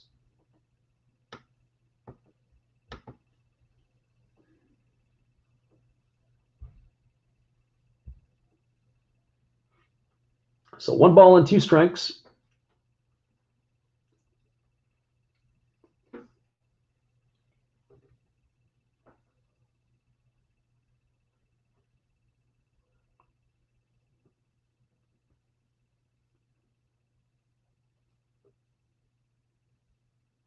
Castillo ready to go back to work. He kicks and delivers. It's a fastball swung on, and this is fouled away over on the third base side. And the count's going to remain 1-2 to Gonzalez. All things considered, this game does slow down quite a bit when the base runners reach base.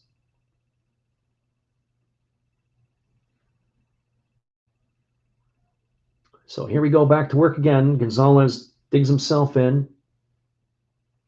He's had a steady diet of breaking balls in this at bat from Castillo. Here's the pitch. It is a slider swung on and missed, and that is going to retire Gonzalez. It's going to retire him on strikes for the first time today, but that's the 3rd strikeout of the inning for Castillo.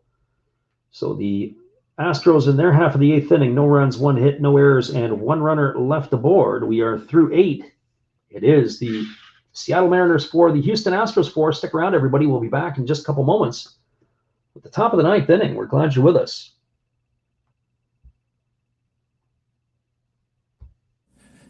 Hey guys, and thank you, Freddie. Steve coming back at you. That's right, Steve Rademacher. I would like to thank each and every one of you that is tuned into my channel. And today, let's do a little shout out for some other great channels you should be watching. There is WVogs 18. There's Big D's Sports and Collectibles. You all know another Hollis build. Why not Like Father, Like Son? That's a great duo that does some great stuff. It shows some great cards. And of course, the one and only Bud Stoney, creators of One of Ones, the creator of One of Ones, and they're all signed on the back. Bud Stoney, 1 of 1, like this beautiful Robin Yount that he made for me. He made me another Robin Yount, this time mini, and a Christian Yelich mini. Great cards, and he does more than cards. We have darts of Hulk Hogan and many other things. So give them a look-see and give me another look-see. Subscribers are always welcome, and back to Freddie. As always, thanks again to Steve Rademacher. Be sure to check out his channel. He's a supporter of ours, and in turn, we like to support him, whether it's Money Monday, Takeover Tuesday, his No Filter Friday, or his Saturday morning cartoons. He has always got a lot of stuff entertaining for everyone of all ages. So here we are moving to the top of the 9th inning. Slated to come to bat for the Mariners is Abraham Toro, Luis Torrens, and Jared Kalenich. And Toro has been a major part of the offense here today for the Mariners. He doubled home a couple of runs in the first inning. He singled and scored a run in the 7th. So he's been a part of 3 of the 4 runs for the Mariners offense. And so Toro steps in. He's 2 for 4 officially. He's also grounded the first, and he's flown out to center. And here comes the first pitch. It is a fastball that misses outside for ball 1. There is a pitching change. It is Ryan Presley now on for the Astros. Presley is 5-1 on the season with a 1.93 ERA. This is his 55th appearance of the year. And the fastball is taken on the outside corner for a called strike. And the count is now 1-1 to Toro.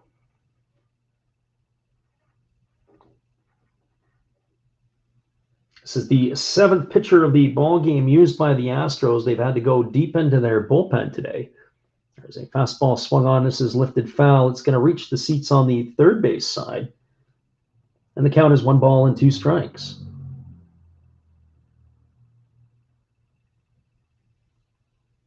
So Presley on here in relief in the 9th inning. Ready to go back to work. Here comes the 1-2 pitch to Toro. He kicks and delivers. It's a breaking ball down. It's swung on and missed. It's blocked by the catcher Maldonado. He's going to have to apply the tag. And Toro is retired for the first out of the inning. That's going to bring up the designated hitter, Luis Torrens. For Torrens today, he is 0 for 3. He walked in the first inning, and then he's grounded to third. He's bounced into a fielder's choice, and he is struck out.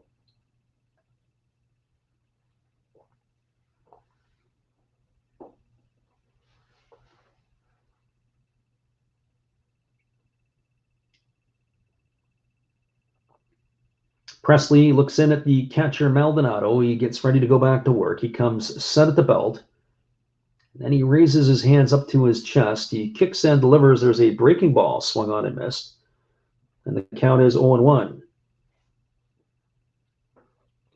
So no balls and 1 strike.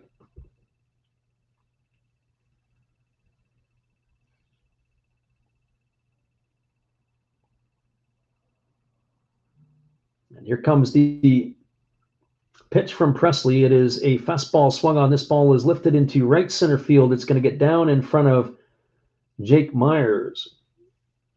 And that is going to be a base hit single here for Torrens with 1 out here in the top of the 9th inning. And that's going to bring up the center fielder, Jared Kalenic. For Kalenic today, he is 2 for 4. He knocked in a pair of runs in the 7th inning. He's got a single, a double. He's flown out to right, and he has struck out today. So Kalenic is heated up as the game has gone on. He got the nod in center field today to get the start. And we now have a pinch runner at first base for Torrens. It is now Dylan Moore. So he is coming on to run for Torrens.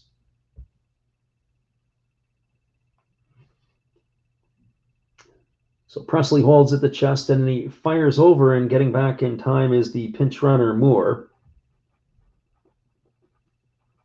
More than likely, he will stay in the spot in the batting order that was occupied by Torrens. I wouldn't think he's probably going to go out into the field at this point.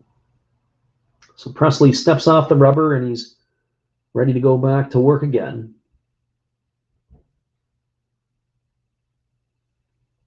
Right-hander against the left-hander, and Presley again fires over to first base, and diving back in time is Moore.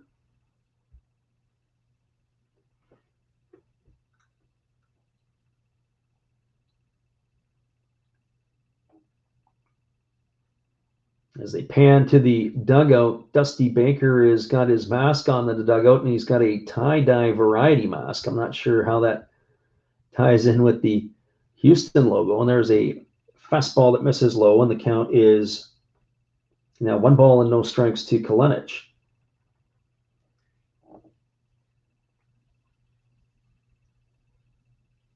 This game here had a decent tempo and pace to it early on, and it's kind of ground to a screeching halt here. We're going to reach the 3.5-hour mark. I'm sure this game's going to exceed that. There's a fastball that misses outside, and the count is now 2-0. So 2 balls and no strikes to Kalenic. Been interesting, couple interesting plays early in the game. The triple that was hit by Kyle Tucker and a couple of pop flies in the infield. With the dome closed in Houston, or the roof closed in Houston, it's made for an adventure. So here comes the 2-0 pitch. Kick and deliver. There's a breaking ball. It's down. It's backhanded in the dirt by Maldonado. He fires down to first base, but it's not going to be in time to get the base runner Moore, who's diving back. But the count now is 3-0 to Jared Kalenic. Presley's having a hard time locating his pitches.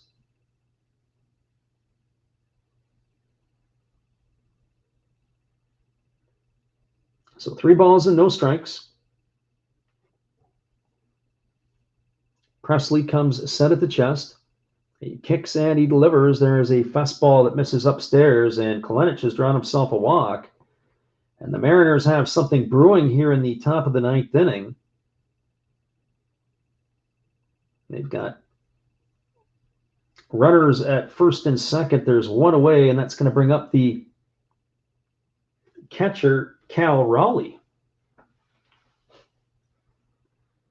So Maldonado has gone out to talk to his right-hander, and Carlos Correa has come in to join the conversation.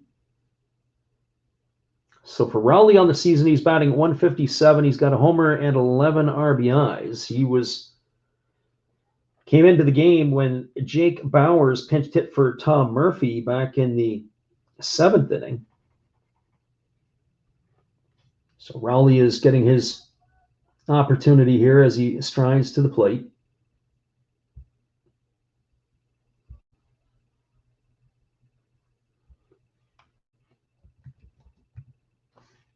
So Raleigh, in his first year at big league experience, originally was a 3rd-round pick out of Florida State University by the Mariners in the 2018 Major League Draft. 24-year-old is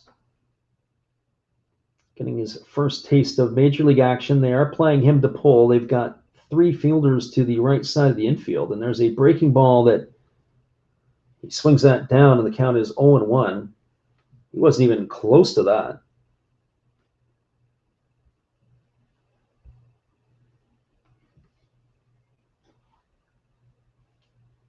The runner at first is Kalenic. The runner at second is Moore. There's one away here.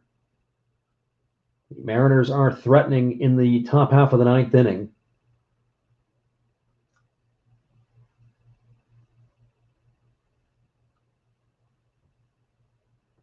If there's one tale of the tape, the Mariners have stranded 12 runners through the first 8 innings on base. They haven't been able to really get that 1 or 2 clutch hits to blow the game apart. And there's a fastball that gets all the way to the backstop. Maldonado fields it. He fields it, fires down to third base. Dylan Moore goes diving in head first. It looks like he's safe, but they may want to take a peek at the review. That ball was absolutely blistered to the backstop. Wasn't even close. Went whistling right by the umpire. Bounces off the Minute Maid sign. Fortunate bounce goes right back to Maldonado. He fires it down to third base, but the runner is safe. So everybody is safe in this situation. They got runners on second and third. The count is 1-1, so the catcher Maldonado goes out and is talking to his pitcher to discuss how this is going to be handled.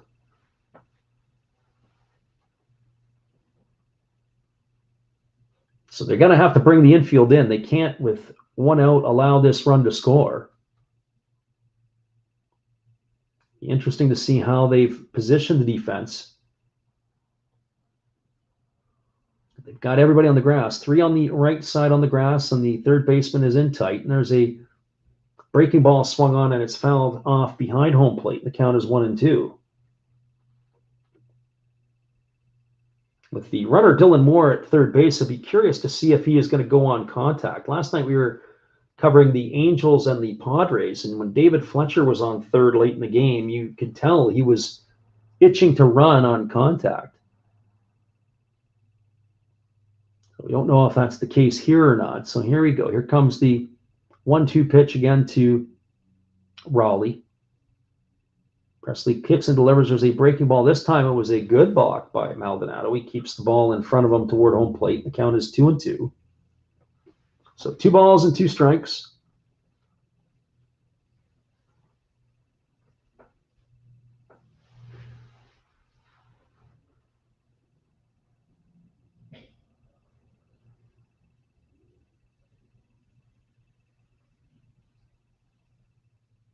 So Presley gets the sign from his catcher, Maldonado. He's ready to go back to work.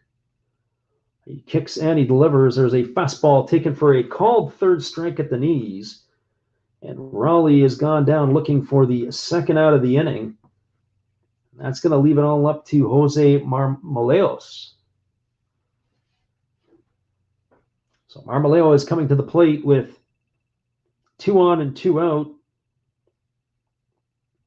He is 1 for 4 today. And that pitch by Presley just caught the bottom part of the strike zone. He's able to retire Raleigh on strikes. So this is the theme of the day. The Mariners have 2 runners on. As we've said, they've stranded 12 runners through the first 8 innings of play.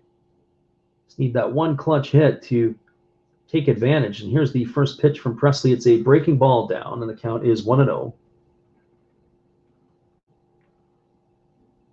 It really is a game of not necessarily the Mariners getting beat by Houston as much as it's Houston beating them themselves. So here we are back to the live action. Presley gets the sign from his catcher, Maldonado. He comes set at the belt. Here comes the pitch to Marmoleos. There's a breaking ball swung on. It's grounded through the open spot in the shift into left field. That's going to get 1 run in. Here's the throw to the plate. It's cut off. And the Mariners have scored twice. That's an absolutely clutch hit. So a base hit, 2 RBIs for Marmoleos. And the Mariners are now in front 6-4 here in the top of the 9th inning. Some clutch hitting by the Mariners. It only took them 9 innings to be able to do that. And so they've got themselves a couple of runs, and that's going to be the shortstop, J.P. Crawford, now coming to the plate. So as we said, through the first 8 innings of the ball game, the Mariners had left 12 runners on base. Now here we are in the 9th inning with 2 on and 2 out, and Marmoleos knocks in a pair of runs, and that is going to do it for Presley. We are going to take a break here. Hold tight, everybody. We'll be back in just a couple moments with the call of the top of the 9th inning. There's 2 on and 2 away, and Presley is done. Bullpen is coming in, and we'll give you that change in just a second. Well, you got to have an ace in the hole, a little secret that nobody knows. Life is a gamble, a game we all play, but you've got to save something for a rainy day. You've got to learn to play your cards right if you expect to win in life. Don't put it all on the line for just one roll. You've got to have an ace in the hole.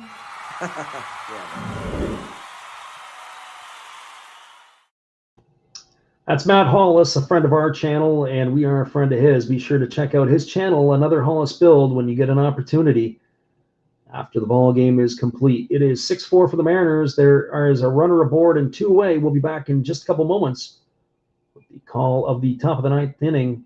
Stay tuned. We'll bring you back after these tunes.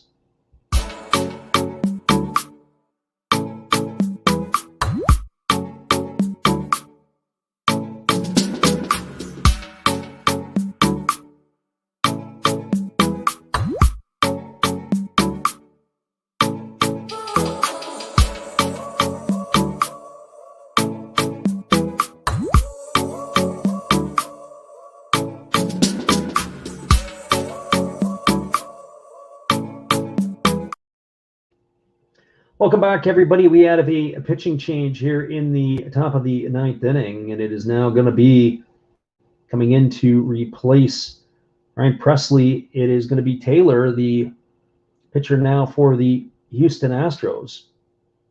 This is Blake Taylor, 26-year-old. On the season is 3-4. He's got a 3.28 ERA. He's got 42 games under his belt. He's worked 35 2/3 innings, and he's had 37 strikeouts. So Blake Taylor on in relief of Presley. He is the 8th pitcher of the ball game. So Taylor is on in relief. The runner at first is Marmoleos, and the first pitch to Crawford is a fastball taken for a called strike. The count is 0-1. For Crawford today, this is his 6th plate appearance. He's officially 1 for 4 and a walk. He's been on base twice. And here's the pitch to Crawford. It is a fastball that misses upstairs, and the count is 1-1. So 1 ball and 1 strike.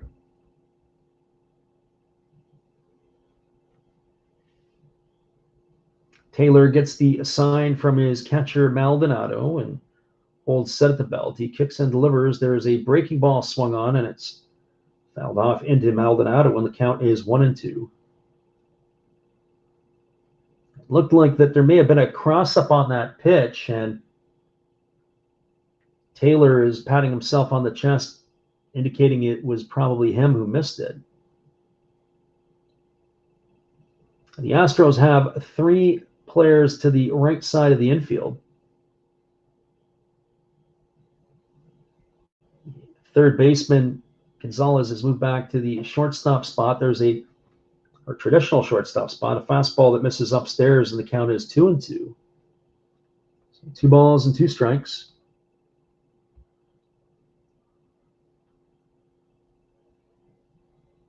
There is action in the Seattle bullpen.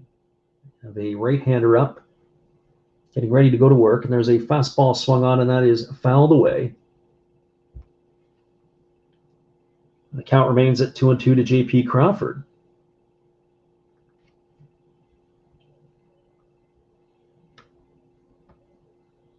So it's been a very entertaining game in Houston. One would have to think that Alec Bregman is going to get a chance to swing the bat in the 9th inning. So here comes the pitch. It's a breaking ball swung on. This ball is driven to deep right field. Going back on the warning track is Tucker, and he's going to watch it sail into the stands. J.P. Crawford has absolutely turned on that pitch. And the Mariners are now up by 4 here in the top of the 9th inning. 2-run homer by J.P. Crawford. He turned that around in an absolute hurry, and it got out. And now the Mariners with 4 runs in the top of the 9th have got themselves a 8-4 lead over the Houston Astros. I don't know if anybody saw that coming. Certainly I didn't with J.P. Crawford at the plate. Here comes the first pitch to Haniger. It's swung on. It's grounded to third. It's a nice backhand play by Gonzalez. He fires to first. And that is going to retire Haniger on a ground out 5-3, but the damage has been done. 4 runs in the inning on 3 hits. There was no errors and nobody left on base. We are moving to the bottom of the 9th inning. The Seattle Mariners have an 8-4 lead over the Houston Astros. We'll be back in just a couple moments, everybody, with the call of the 9th inning. Hang tight. We'll be right back.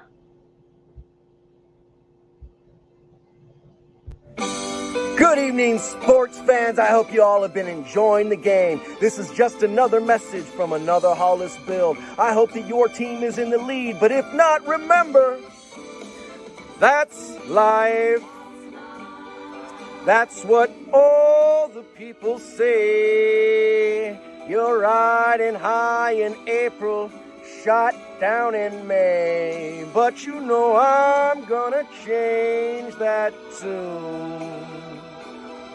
When I'm back on top in June. I said that's life, and as funny as it may seem, some people get their kicks stomping on my team, but I don't let it get me down. 'Cause this fine old world, it keeps spinning around. I hope you enjoy the rest of the game. And if it remains the same, remember, that's life. You want your fill? Go check another Hollis build on YouTube. Last Raps Baseball. Let's get back to the game. Let's go! You know that's life. You know it. One love and peace.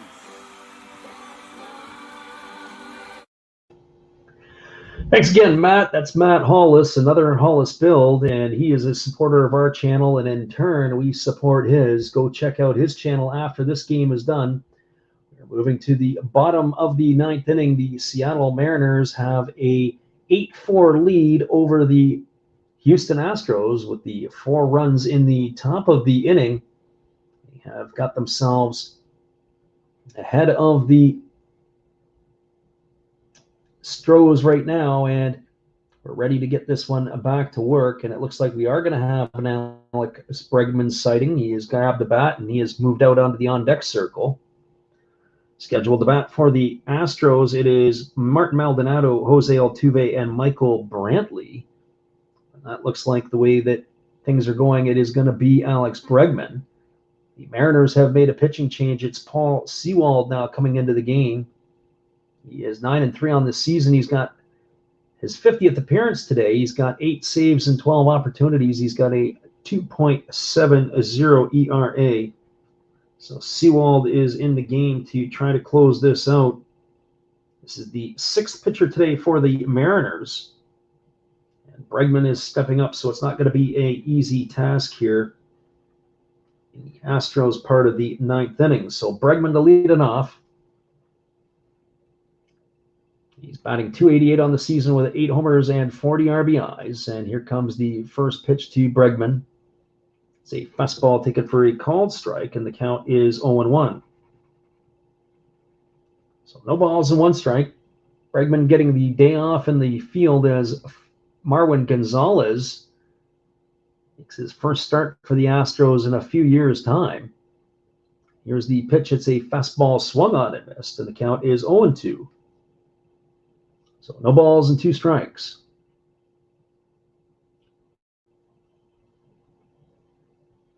Bregman's going to be followed by the top of the order. In his career against Sewald, he's 2 for 2 with a home run. So here comes the 0-2 pitch, and that is a changeup that's swung on, and it's belted foul over on the third base side. It ricochets off, and the third base coach for the Astros makes a nice play. Ricocheted off the wall and came back toward the infield. So no balls and 2 strikes.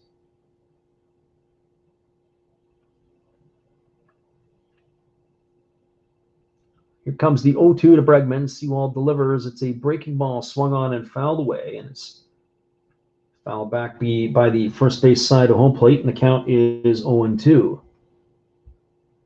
So no balls and 2 strikes.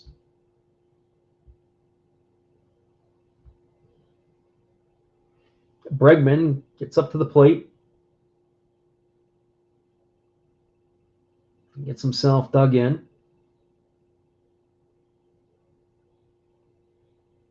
He kicks and delivers. There is a fastball swung on. It's driven into deep right field. That ball's going to get down. It's into the corner.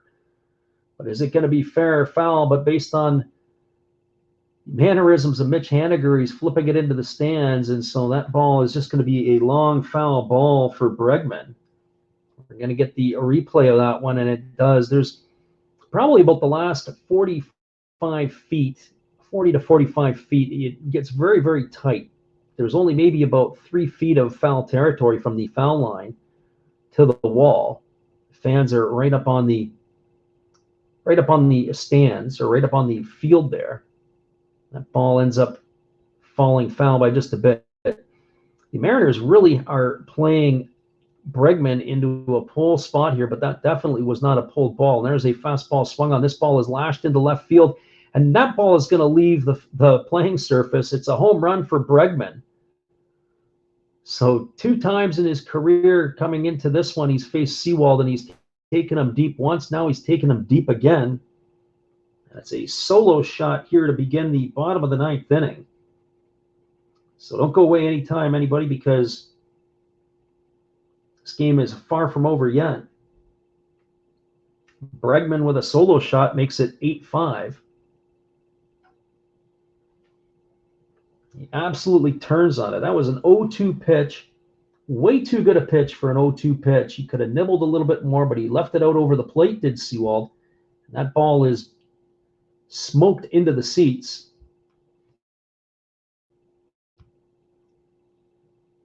And that brings up Jose Altuve, who takes a first pitch breaking ball for a called strike. The count is 0-1.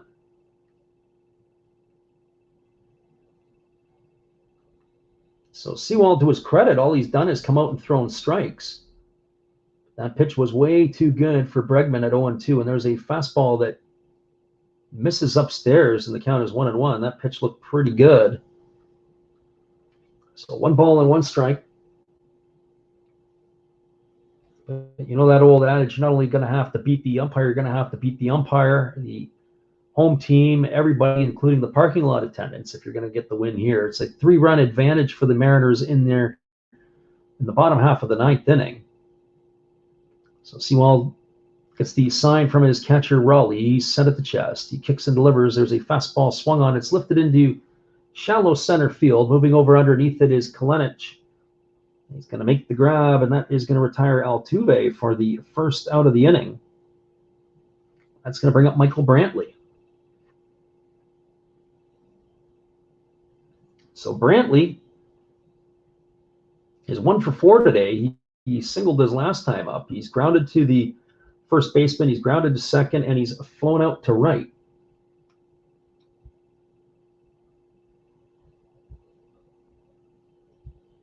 So here we go back to the live action. Kick and deliver. There's a fastball taken for a called strike, and the count is 0-1. So no balls and 1 strike.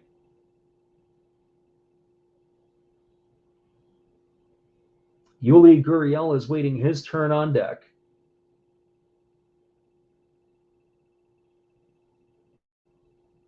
So here comes the pitch from Sewald. It's a breaking ball swung on. It's lifted into straightaway center field. Kalenic only has to move a couple of steps. He moves back and he makes the grab, and we've got 2 away now in the ninth inning.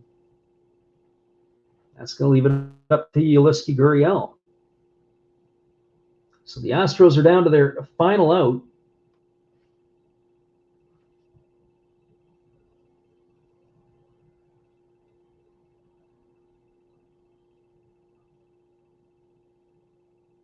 Gurriel today is officially 1 for 3. He singled in the 3rd. He walked in the 5th. He grounded into a double play, and he has struck out. And the first pitch is a breaking ball swung on and missed. And the count is 0-1.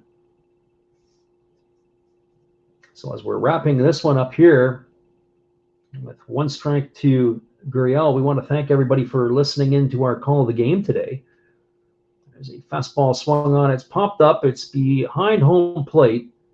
Raleigh gets rid of the mask. He makes the catch, and that is going to do it here in the ninth inning for the Astros. Well, they get a run in the inning on the home run by Bregman. There was 1 hit, no errors, and nobody left on. Your final score is the Seattle Mariners 8, the Houston Astros 5. Once again, we want to thank everybody on YouTube and Twitch for tuning into our stream today. We really appreciate people tuning in to listen. Make sure that you're on again on the weekend. We will be calling the Japanese games. We also call other Major League games during the week. So don't forget to bookmark our channel if you're interested in listening to live actions. We'll take a quick peek at the out-of-town scoreboard, and then we're going to call it a day. Quickly on the out-of-town scoreboard, there's a couple other games underway. Colorado Rockies have the lead now in the top of the 8th inning against the San Francisco Giants. They're up 4-3. And in another game, which is pretty much meaningless unless you're looking for draft picks, the Texas Rangers have a 5-2 lead over the Arizona Diamondbacks. All the other games are later starts today. There'll be a full slate of games tonight. All right, everybody. Once again, you've listened to another Last Raps Baseball video production. Hope you all have a great day. Come on back and see us again later. We'll talk to you guys again soon. We'll close it out with our friend Matt. Well, you've got to have an ace in the hole, a little secret that nobody knows. Life is a gamble, a game we all play, but you've got to save something for a rainy day. You've got to learn to play your cards right if you expect to win in life. Don't put it all on the line for just one roll. You've got to have an ace in the hole.